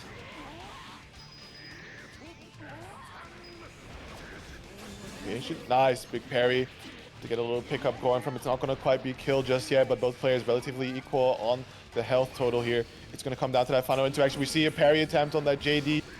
The immediate burst there from Koji, not willing to give one round over to Cargo, but it is going to go that way regardless thanks to the normal throw. Yes, it is, and Cargo is starting to build that comeback. Koji, a lot of work still to go, and those Podbusters are not helping. Okay, another one. Nope, just jumped in time. IB on the JD, but man, that move is just so difficult to get that punish going. Looking for throw baits right now, but Cargo with the patience. Okay, punishing that fight deep in that way is not something that was needed on my bingo card. And ooh, backdash Podbuster. We're going to see the answer. Jumping around, trying to go for a just yellowing. Koji in a good position, but it's just like a hammerfall. Okay, ground throw, tension. Oh, beautiful counter hit in the air, able to get that final hit necessary to bring it down to a 1-1 situation. We see Cargo lending a whole lot of respect here against Koji, constantly backdashing on his very own Oki against him, looking for some kind of response that he might be able to pop bust. We've already seen a few times that the Azami... God, I still can't get used to magnetism range. Like, are we not watching Tager from CF? Yeah, I was going for that joke also. That's the first thing that popped into my mind when you said magnetism. But we are still watching Xrd and Koji. Eita Trishula, that was not the best sequence for Cargo, and those 6Ps were not converting the way that they wanted, but doesn't matter. But hey, not still in a good position. Koji is just trying to pin them on the corner, burst by Cargo. Look at the tension of Cargo though. One opportunity just to find an opening, however, is going to be blown through his armor point on the hammerfall there, and Koji now on set point here, sitting on a burst far more advantage than Cargo's very own. But seeing how some of these trades may go, Cargo should get that back pretty soon in this round. Should be. But yeah, that's still a good. Ooh! Still a way of one goal. Those 6Ps. The knockdown on the corner. Azam is not good. And Cargo gonna get a good chunk of damage. Trishula 1-2. On there we're going a CPM. There's the knockdown As much damage other as side. possible. Yeah, looking for that last pop buster there to find a kill. So greedy, but constantly ever jumpy Koji is not letting it come to pass. Oh, Flick does not beat Azami there.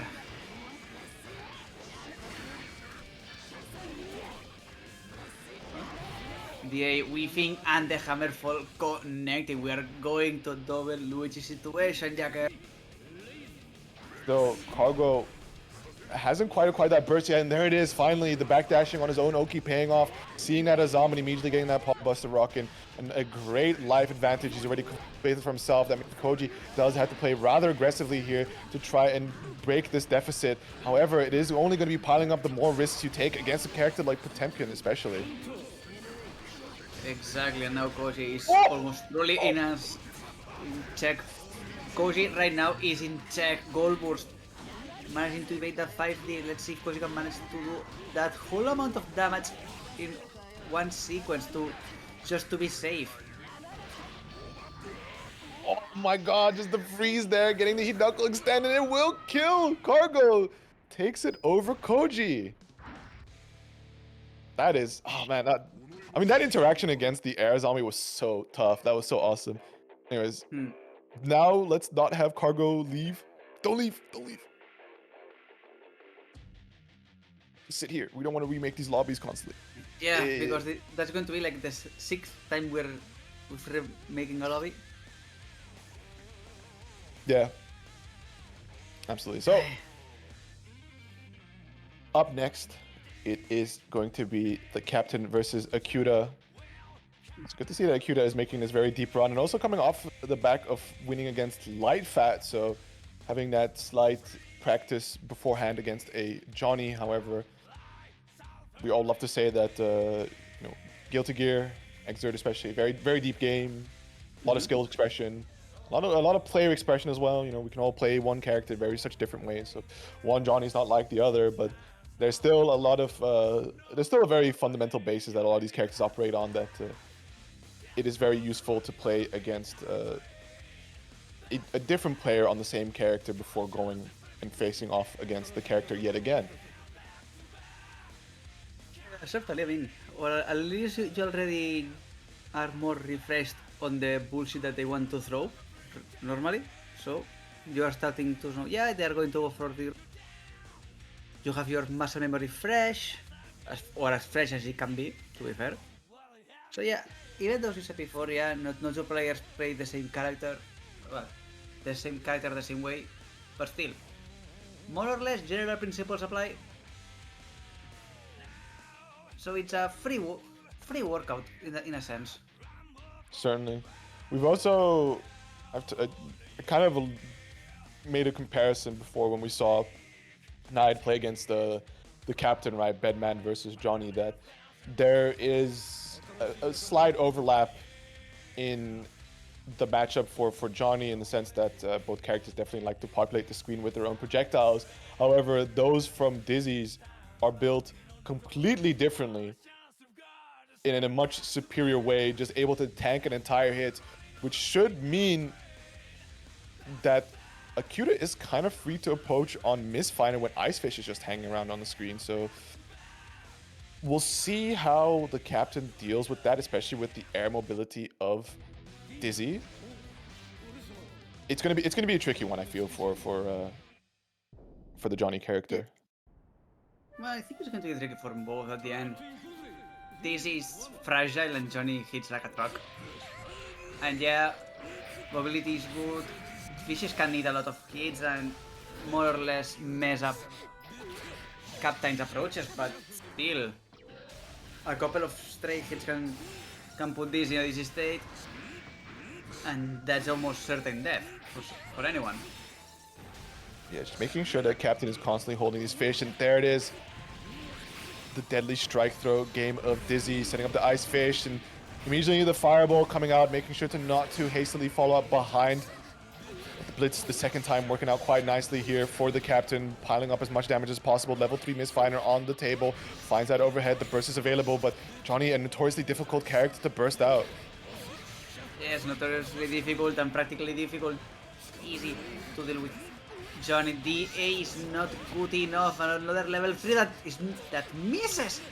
That level 3 misses, but doesn't matter because the grab makes it, and there it is, the dizzy state that we talked about before. Wow, that was mighty unfortunate there for Akiuta, but pretty much how we expect the matchup to play out, right, is that once Captain can just get a hold of Dizzy, she has kind of a struggle to escape a lot of these situations. No meterless reversals to her name, only the system mechanics to try and escape. And even those are dubious on function. Yeah, they're sus against Johnny. Yeah, because not even the super is decent.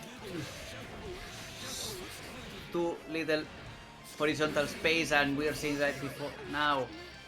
Good pressure from Captain. Dizzy on the verge of death, and just one more check. And the Captain scoring that first game. Beautifully done. Just really looking to set out a dominant performance ASAP, making sure to not get put in the Dizzy blender and instead put her into Johnny's very own sword-cutting style blender himself. Oh, 6k. Very nice. All blenders have blades. Some have fish. Yeah, that's true. Those scales do be sharp. Nice, good movement here from Akiuta. Just a lot of backing away, air stalling, just generally not want to be in a position having to deal with some of these Johnny's range, but 5P going straight into that misfire, looking for that meaty 5D, getting the plus frames off of it. Yep. Not something that you usually see a charge dust there. But now Dizzy, the 6 is connecting. Just staying there. Zweihander. Arsit, and oh, the grab there can... Proper attention, that's a level 2 Misfinder ready to rock. Burst that went nowhere, and there's a Misfinder connecting. Level 3 on the docket. Didn't have that 25 meter for the Zwei YRC mix, giving Akiuta the opportunity to escape.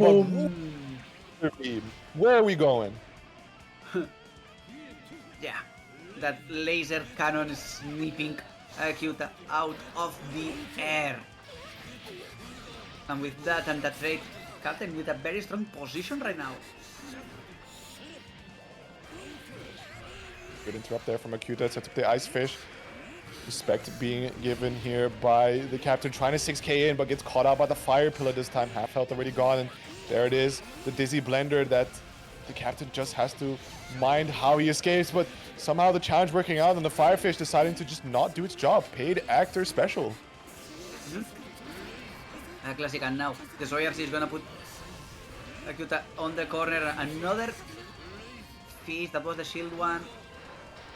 Captain trying to catch Akiuta, but Akiuta is the one that catches the Captain, and now Captain on the corner before fishing, trying to do some job, but to no avail. That was also another gravy, so it doesn't matter. Captain is doing a lot of damage immediately. We are going to be the Johnny special. Johnny actions there, so that is going to be the Captain closing out 2-0 against Akiuta and eliminating him in this top 8 position. So fortunately not going to be as deep a run, but then again, the bracket is just stacked in general. We are going to see unfortunate falls from people that we would like to see go much further, but there's only so much space to be shared between some very insanely skilled players. Exactly. When you get more than 8 people on a tournament, the top 8 is getting smaller and smaller. In comparison, obviously, not everybody can get a top 8. But yes, people need to fall. That's a certainty of life, sadly. But hey, the party is still not over. We have 1, 2, 3, 4, 5, 6, 7 matches left. And we're going to go for that Nyad versus Cargo right now, probably? There's a... Yep. It's Cargo versus Nyad, but there's something that I'm curious about. I forgot the player's name, but it was really funny because Nyad was complaining about it at the last Brussels Challenge, where there was an Axel player that was doing all the correct things against Nyad on Bedman, where it was just kind of like, well, how would this Axel player know? Yeah, there you go, Bako. Bako was the Axel player, right? But then there's the French Bedman player, the OG, who hasn't played in like years. So I'm wondering, like, what is like Cargo's Dreammaker? So what is Cargo's entry into Xrd? Has he played against Dreammaker? Yeah, if not, right, like, what is going to be his Bedman experience? Because they do just have a premier Bedman in France. That's something that we'll need to learn right now, because both players are ready on the cabinets.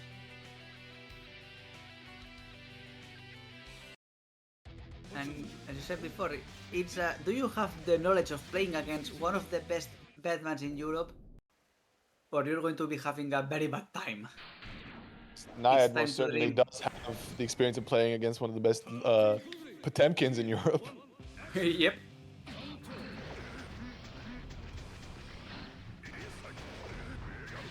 Yeah, and that's one of those things, right, where you typically expect with having Flick, that's like, oh yeah, Bedman, a lot of projectiles, yippee.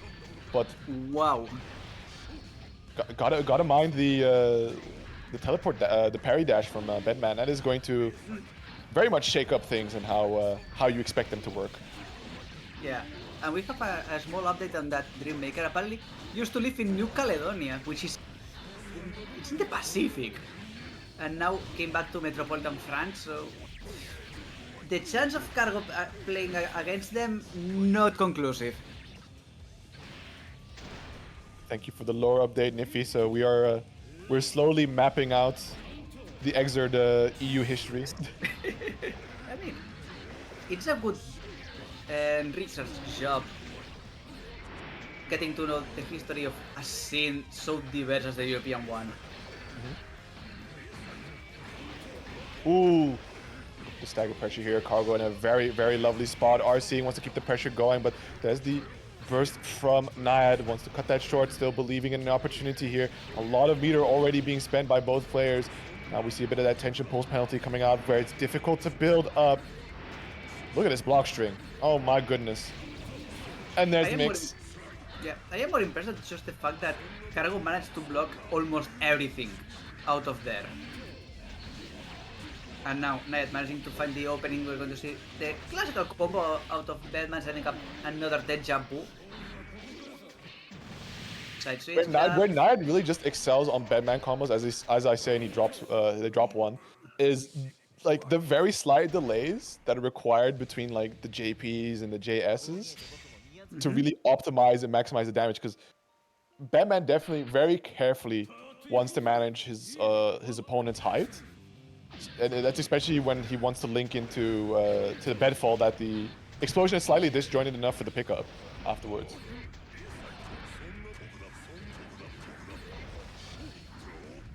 It's interesting. No, but yes. Oh! Okay, a Podbuster. Celes is still left standing, burst out of Nyad, and there's the just messing Cargo a little bit. That flick is not good enough. Teleport there out of Nyad and just the full combo. That's going to full coast to ghost. 3/4 out of full tension for Nyad. I think he's Oh, a lot of bullshit there. YRC not gonna be doing enough thanks to the scaling on that.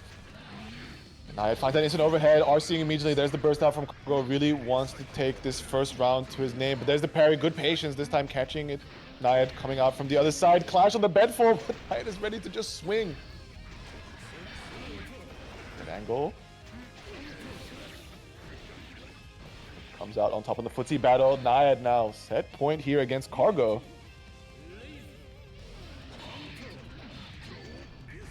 And the games are more even than one could imagine from start. I mean, Cargo is showing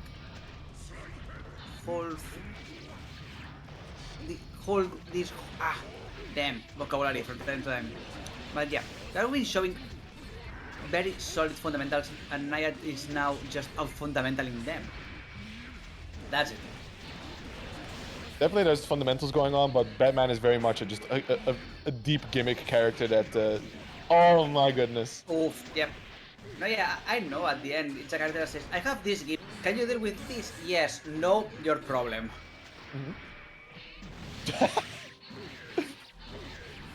Just gotta shit in their front lawn real quick in the end there. Stand, T-pose, aura, hype, aura and hype moments type shit. Niad taking it 2-0 over Cargo. Which means once again, we're gonna have to be doing a lobby shuffle.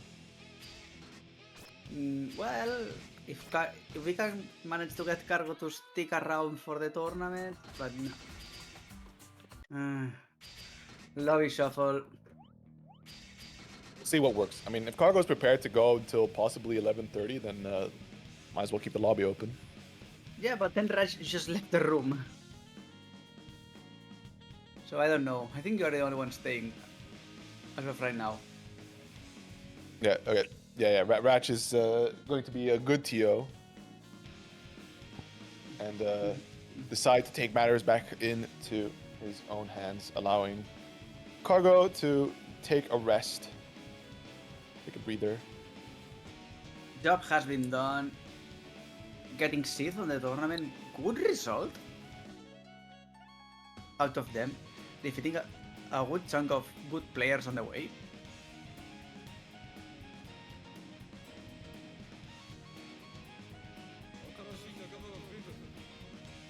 Most certainly.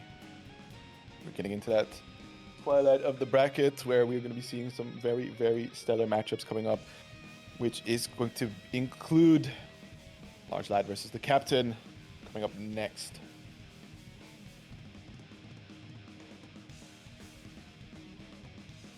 Oh, the rules being put out here by Ratch. So no hits below the belt, so no cheap stuff, no teleports, no YYRC, and they have to have fun. Coin resets are allowed. These are the rules. God damn, controlling a stick in another position is not easy. Band to S2, damn. They are throwing shades.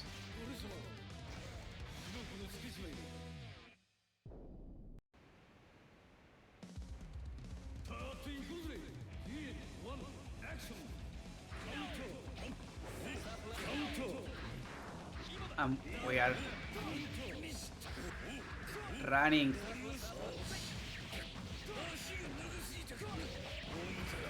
Oh, yeah, just burst safe. Something that the Johnny player not too familiar with. They're sitting there going like, wait, I'm supposed to be the broken-ass burst safe character. What's going on here? I mean, if you have a burst safe, you need to share it with people. And the president of the kingdom of Chipp is a good lad to share that.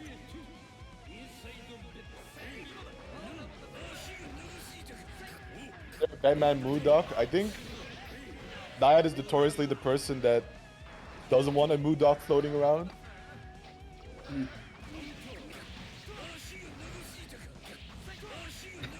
Damn. Our Theo just malding.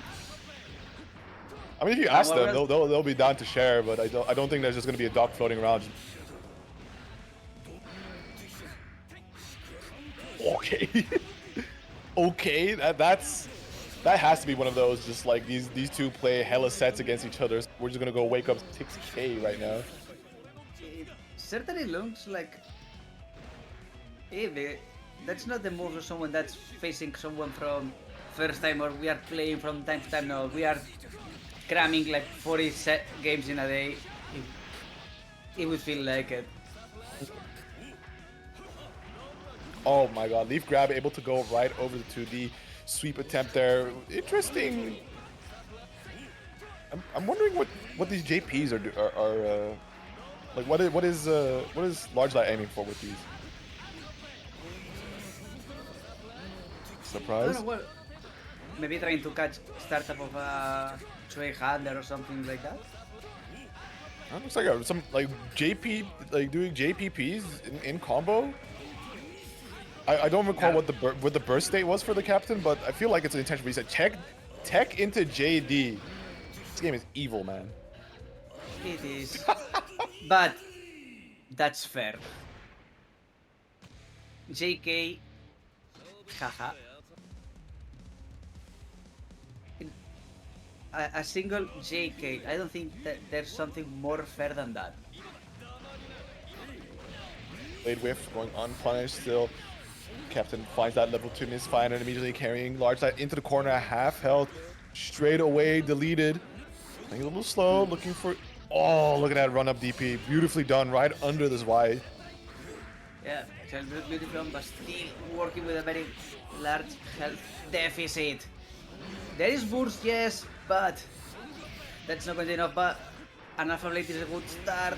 The pressure is good, forcing the burst out of the captain, and now blitzing the party going. I believe run up 2HS got him that counter hit, but still not able to close it out. The DP whiff, opting to just burst, wanting to take this round here, wants to put himself on set point ASAP, backing away, JD connecting, but still no major pickup as of yet to try and close out this health total. Gonna be landing a few hits here, but he needs to find one good hit here to close it out. Instead, it's gonna go towards the captain.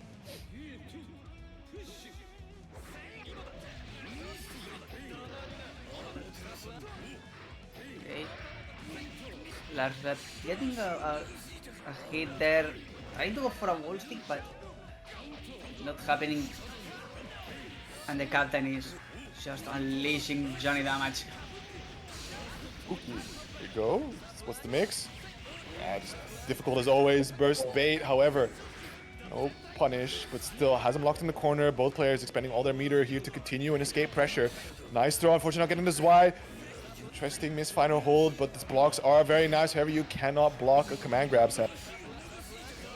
Nope, that cannot block, and it's been like 3 times in the leaf grab connecting. The fourth gets teched, but still getting grabbed, and the fifth one.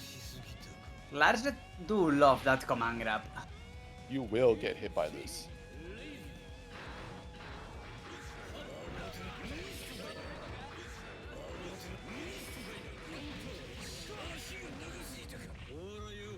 What are you? Okay, level 3 burst. Oh, the teleport. Both players were facing off tenaciously, and now Captain with a good advantage there. Tech in the air. Alpha Blade connecting. The IRC keeps it safe. There's the command grab yet again. This is a difficult position for the captain, right? The Johnny character not having a meterless reversal means he is going to be stuck here trying to system mechanic his way out. A lot of leaf grabs coming out, but finally the flash connect straight into death.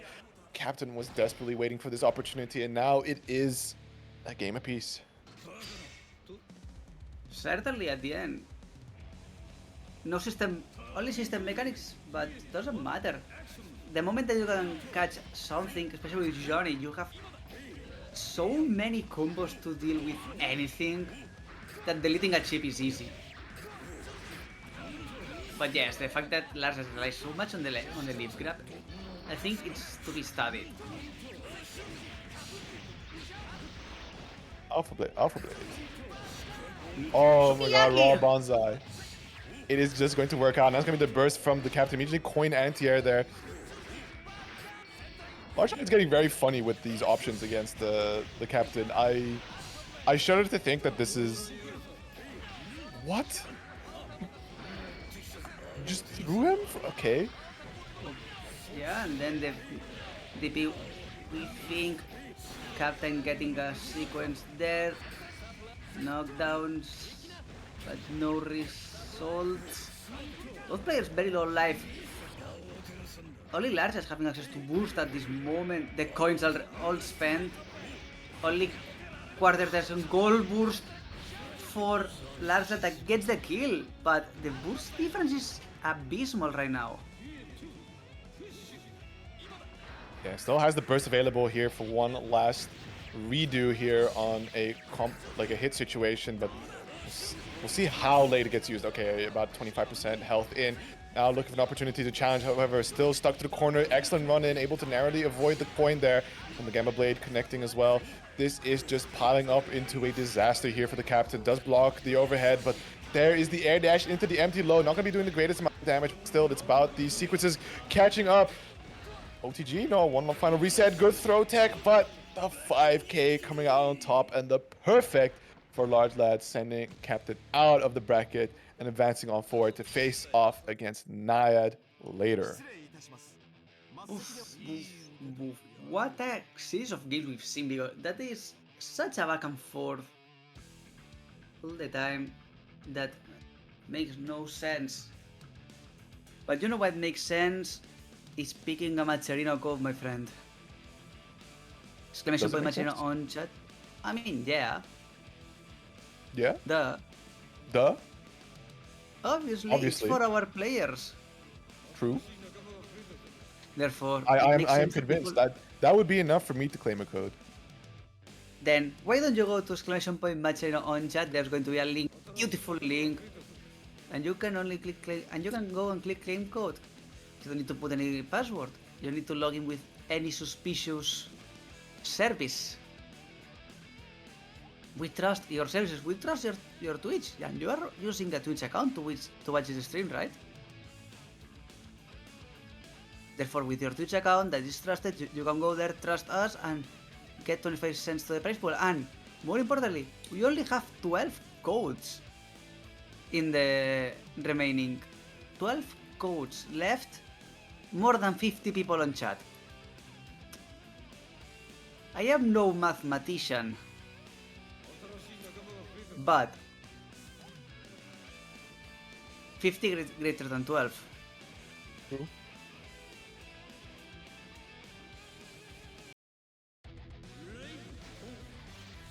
So, you know, go there, claim that code, because right now we are starting winners finals.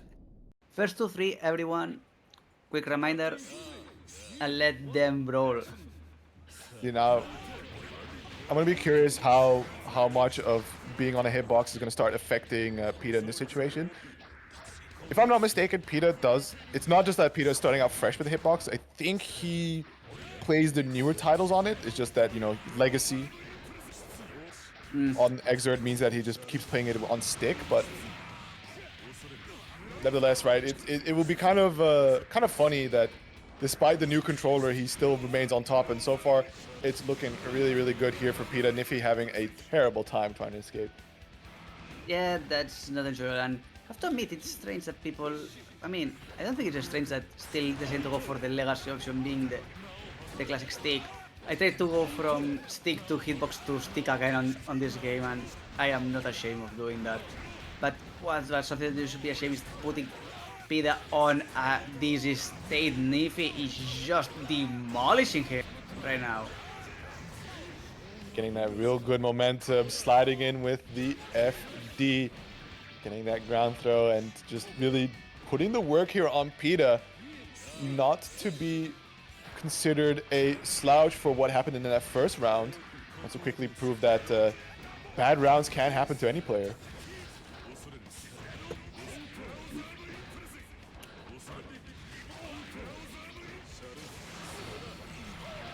Certainly.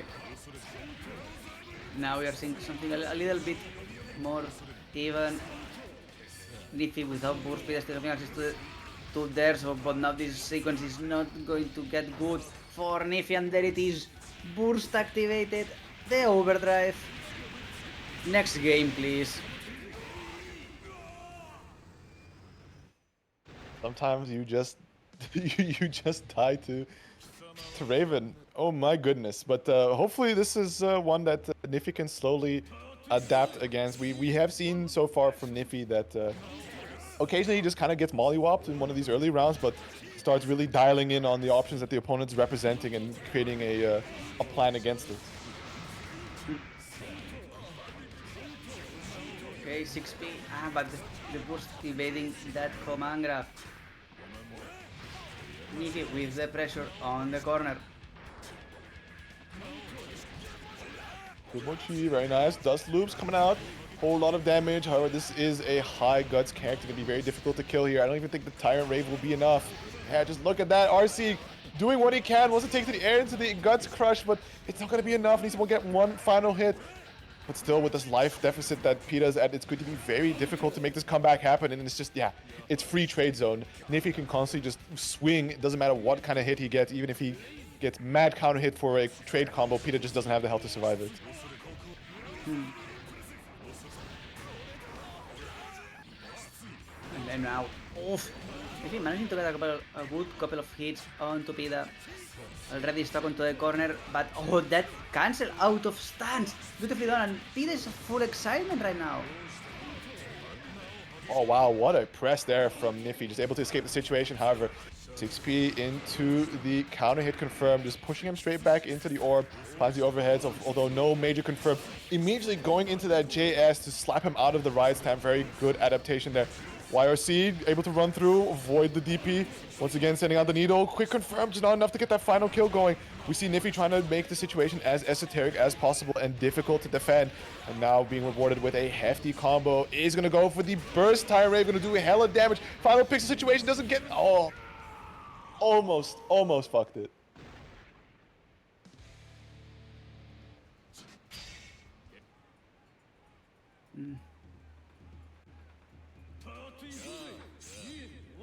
We're gonna be here for a while, I think.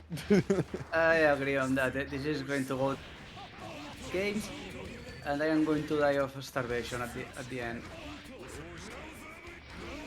Imagine not eating before the bracket. Anyways, Pida off to a really strong start. A whole lot of excitement already to his name. Look at that red bar on Nyphi's health bar.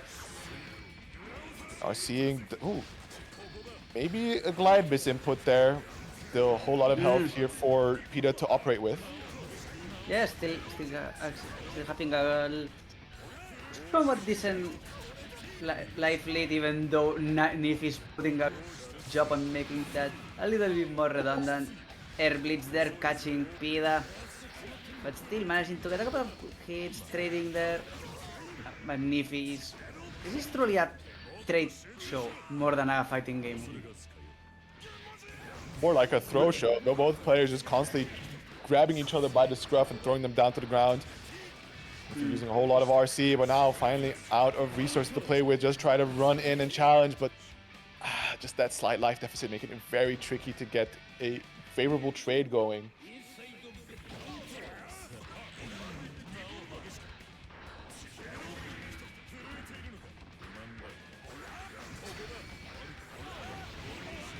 What layer are we on? Pride. Yes.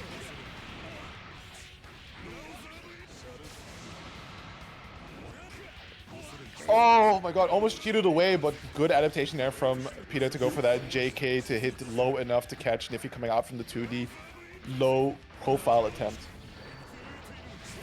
Yes, and managing to get a hit, forcing the burst there out of Nyphi. Both players trading on the approaches on that riot stamp. He's getting a nice bit of tension pulse going, but man, none of these hits really lining up for Nyphi at the moment. Pida just slowly but surely chipping away at Nyphi's health here, constantly pushing him away at a distance. Wow, that was a bold run-in. The chase down attempt, but it's not going to be enough, and Pida takes the lead once again here. I mean, having access to a teleport style running, I think you can just gamble on it. still had a good chunk of life to play with, so not a bad idea on my point. And now, trading just stances, menacing looks. And Burst Nyphi here. this time, yeah, very early burst. Plus frame stagger pressure working out quite nicely, getting the push. A beautiful wild throw here against the stance attempt from Pida. I think the way the Pida is looking at this round is kind of just like, yeah, this one, maybe we make a recovery here, but it's not going to be burst worthy. Unless something major happens here, maybe a massive health swing. So far, the patience from Nyphi really paying out. Looks for an opportunity to just escape the glide pressure. Red RC just wants to make sure to stay on top. No shenanigans going the way of Pida. No, certainly not. Almost pixel health right now on Nyphi with all the resources and there it is the kill. And as you said, not worth to go for any burst.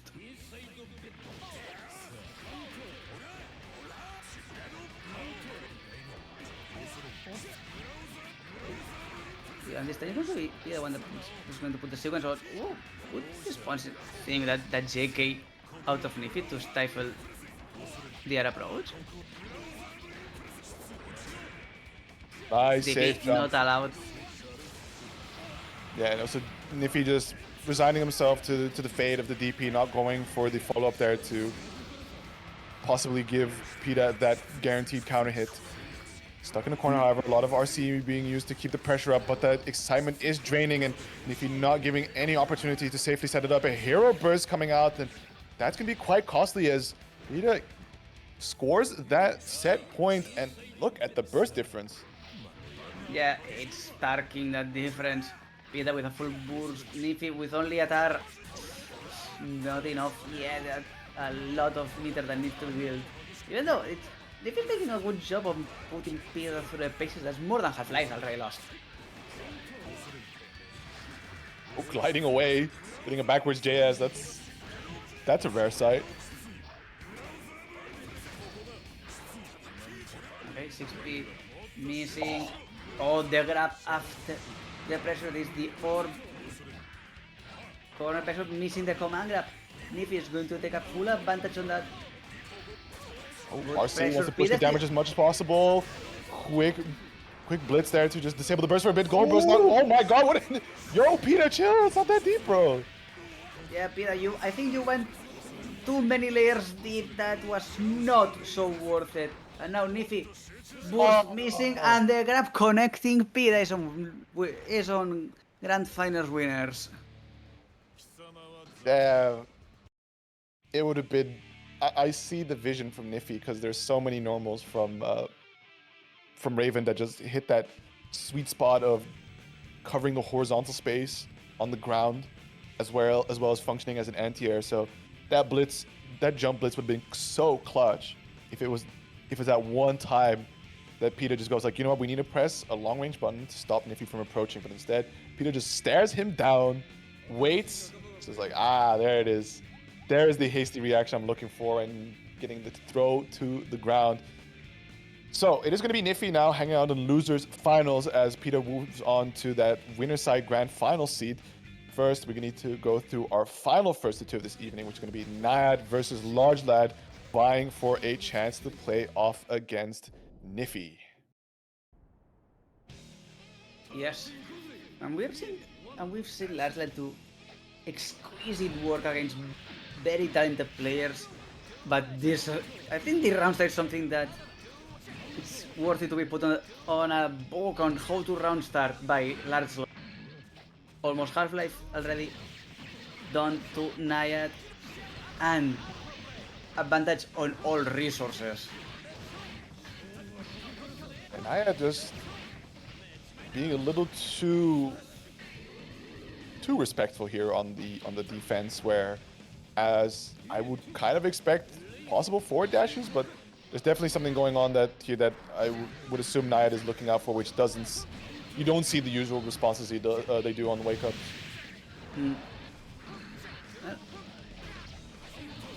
Maybe overthinking something, I don't know, and oof, that burst missed out by LargeLaddie. Glitch is going to give you a safe moment, but not having access to a burst bar is going to be, well, not that bad. And I just like how he bursted the wrong way, but you know, still getting blocked out.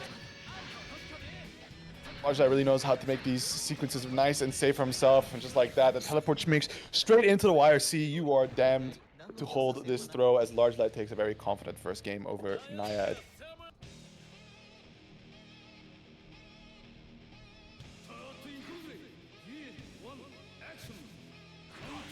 yeah, and with I mean, LargeLaddie is not silly, but demolishing some very strong players in this tournament. Nyad needs to do a lot of work to get that chip to burst.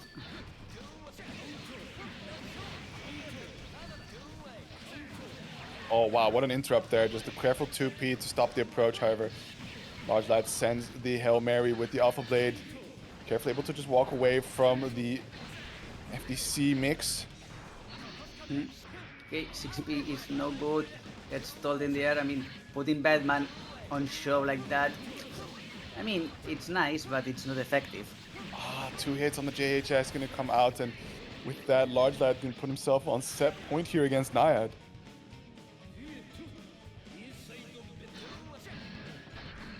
Yeah.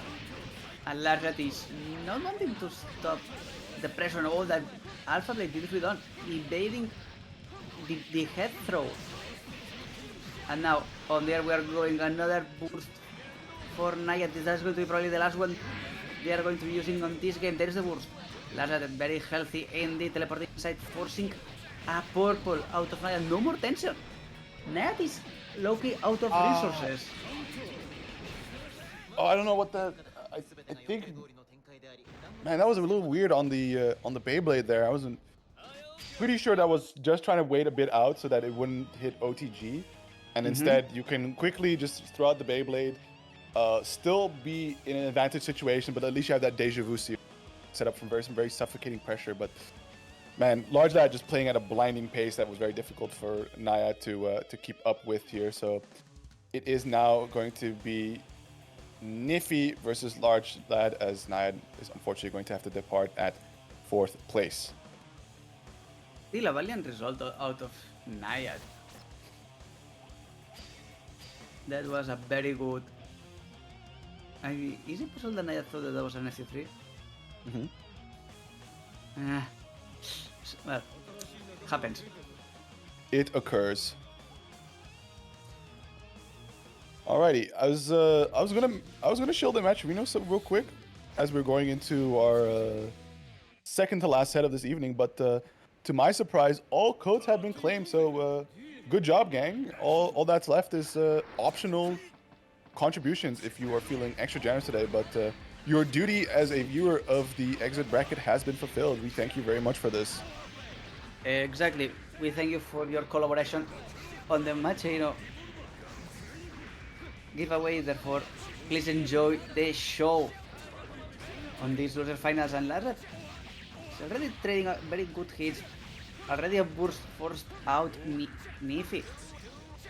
Yeah, this is for those that who have missed it earlier. This is a rematch between these two, and it was Nyphi that sent him down into the loser's side just barely. And already we can see the matchup going quite even. However, it's going to be Nyphi that's going to take that first round against LargeLaddie. Both players expending the burst quite early on, respecting each other as a threat on pressure. Totally, and Nyphi is the one that's going to get some more damage. Almost half-life already dealt to LargeLaddie. Airbringer just to getting out of there. The combo is going to be through. Fafnir connecting. And LargeLaddie very low life. Okay, whoop, wild throw.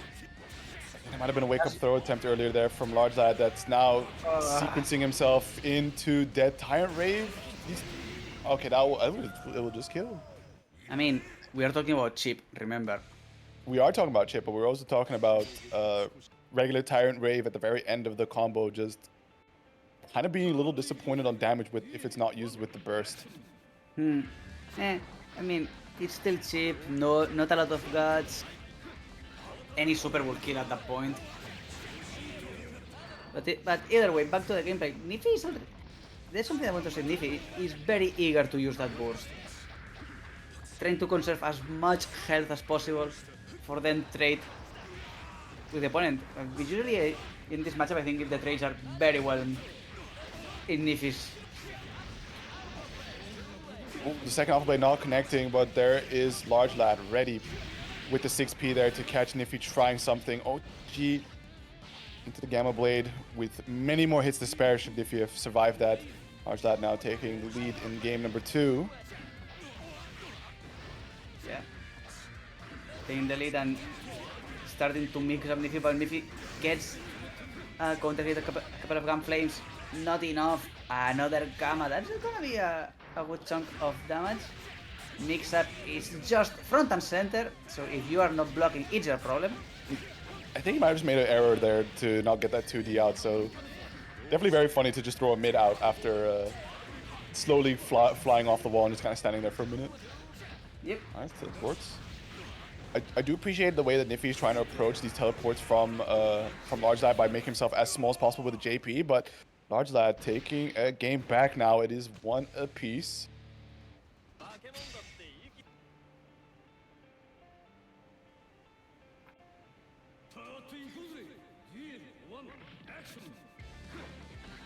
Backing away, respecting the range that Soul can play at. However, an unfortunate clash on that 2HS attempt is going to just be...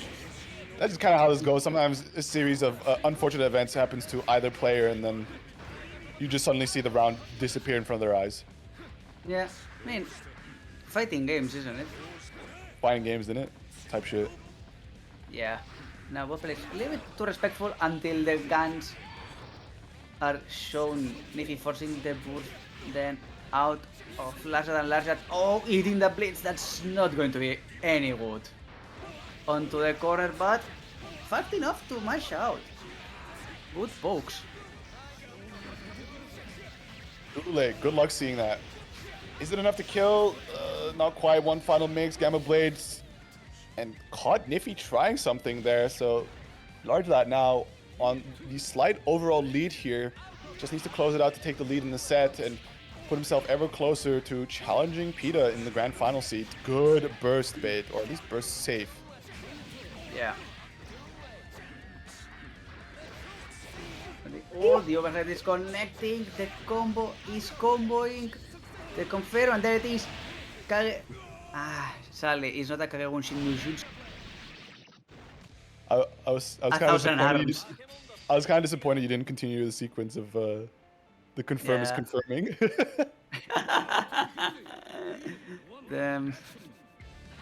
But here it is, 2-1 for LargeLaddie currently. Just needs one more game. Already starting off with a very nice 6P in the early burst from Nyphi. He is scared. It is.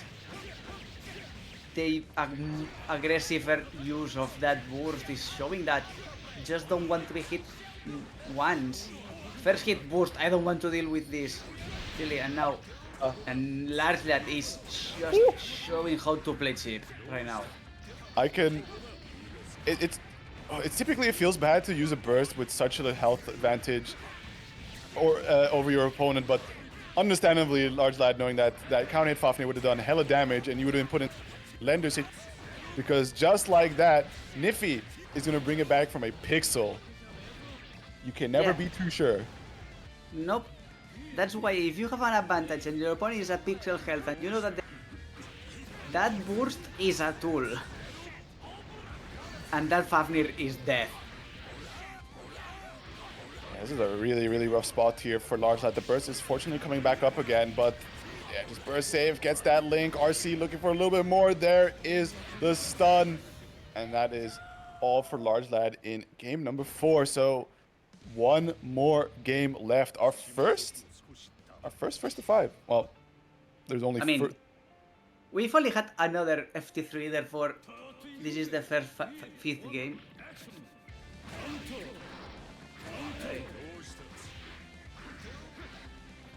Okay. Yeah. Oh my goodness. Indeed, and the hit coming from LargeLaddie burst again very early, and this with the aerial revolver. But LargeLaddie, beautiful pickup there. I'm still trying to get more job done, but if they're only trading, that's going to go Nyphi's way. Pero. Venga. The hits keep on hitting, the confirms not there, Fafnir blocked. And just that 2S? I will say. Just like that, yeah. Set point here for Nyphi. And the chance for the rematch. Ooh, that is an unfortunate DP whiff. Fortunately, no counter hit punish there for Nyphi. He's able to get away with not too much damage. Wait, backdash wires? Interesting. And air stall able to beat out the 2HS attempt, but you see a lot of counter hit interactions coming out now here. Mix, jump out, slight delay there with the standing teleport first. Yeah, okay, gets another air grab, teleport the other way, Gamma being blocked, still trying to get the copper pitch, but no, it's gonna be Fafnir. And there are the dash loops. Yeah, TP fortunately. there. Oh, finds the overhead, and I think that's gonna be it. The stun, just in case, but Nyphi is gonna once again take it so close. LargeLaddie just a little off from being able to challenge the old heads. And with that, we're gonna go into a classic grand final of Pida versus Nyphi. Both of these players have secured themselves a cut of that bag. And what a cut, we have like almost $30, we have $28 being generous. Mm-hmm. That's a good chunk of money.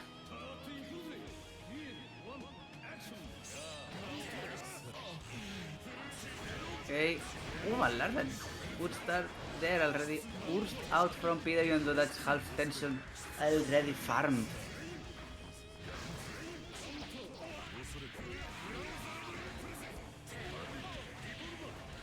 R.E.V.O. Go.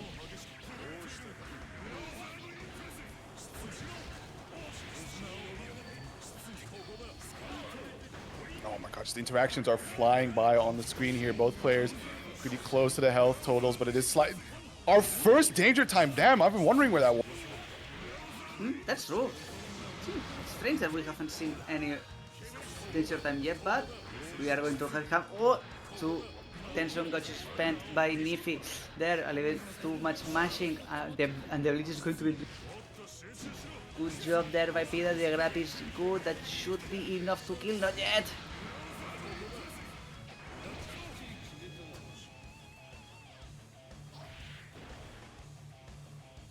Pida taking that lead, both players pretty close to their burst states there. Ooh, deeping straight into the orb. I possibly expecting an earlier glide in there, so hoping to trade out. Gold burst being blocked out. However, no punish to be had thanks to it being a gold burst. Also not able to get the run through, suffering to cross ups. There is going to be the burst to push him into the corner. Barely doesn't get that 6p. Well, was the impulse. Defense there by Pida, but oh, Nyphi at the end managing to open that cocoon up. What a beautiful counter hit. Let's see the follow up, getting the command grab, the setup, Orb. Yeah, we see Pida kind of trying to play around the burst there with that combo, trying to put him down into the final knockdown, looking for these raw hits to connect in a very, very difficult situation for Nyphi to get the burst going. He possibly could have gone earlier for a Guts Crush route in the air, but that might have just given Nyphi the burst back in a sort of a safer position to escape.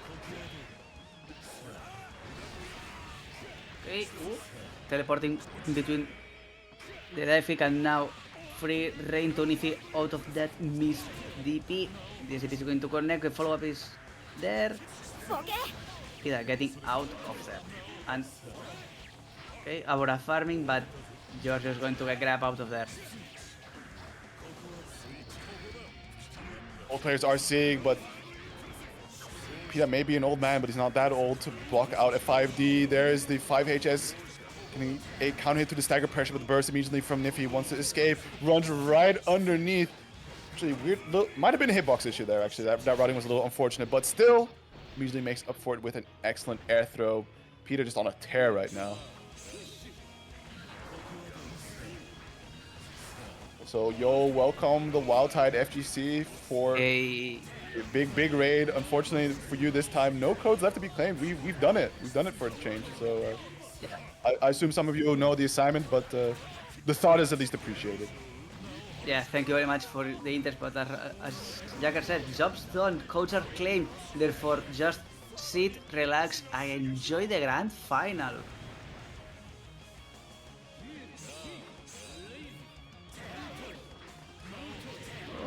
Just aggressive run in there by Nyphi.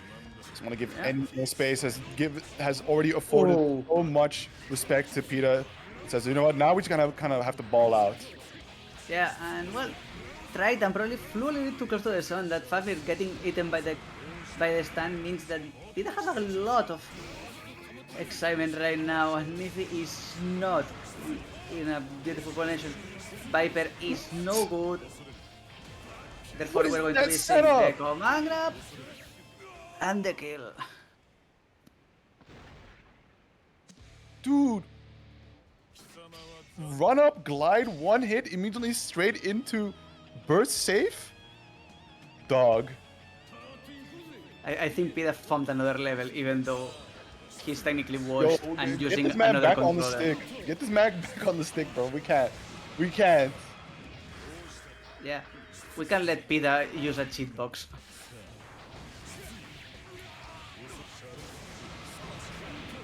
Okay, or eating the DP as is what I envisioned.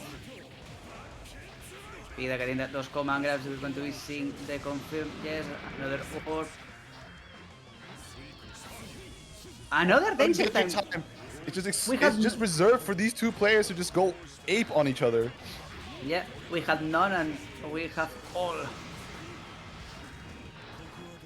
Okay, danger time is going to be over without that much carnage, and Pida is going to put himself on a tournament point. Only one more game for Pida. Looking to absolutely demolish Nyphi here. This hitbox, it's an omen that I'm not too comfortable with right now, considering just how insane some of this tech is coming out, and the fact that there seems to be very little difference between Pida on the stick and Pida on the... Bro!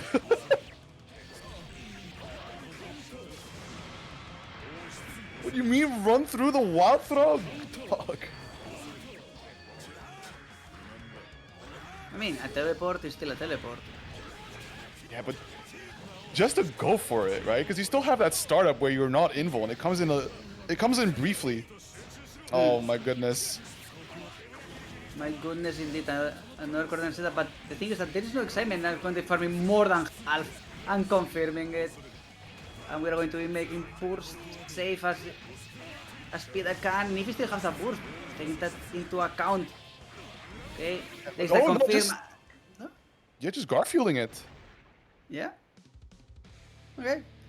3-0. Tournament's over. Pida wins. Pida wins on hitbox. Okay, so that's What kind next? of unfortunate for everybody else, because I think Pida was gonna OS really hard, like, bro, I'm on hitbox, you know, shit happens, but cleaning out the tournament and just 3-0ing Nyphi on grand finals on the new input, new setup is ooh-wee. But anyways, that being said, here is your top 8, and what a top 8 is. We almost got the unique flags, but two countries had to go ruin the fun. But at the very least, look at just diversity here. This is wonderful. This is why we love dead Discord fighters, where there's no bag to be chased here. We just play for fun. We play what's cool, and then we get just really excellent spreads on characters. Smallest country, bigger Xrd. I mean, the Czech Republic is not that small.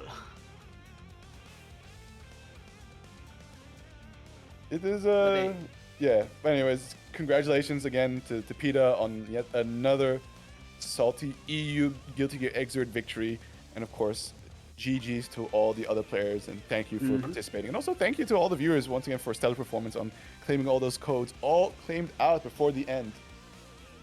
Yep, it's you made your job, which is claim the codes and enjoy the tournament. And I hope we put a good show. We know that the games were gas, so I think we did the job here. Raj, do you want to add something? I absolutely was gonna step in. Yeah, GG's to everyone.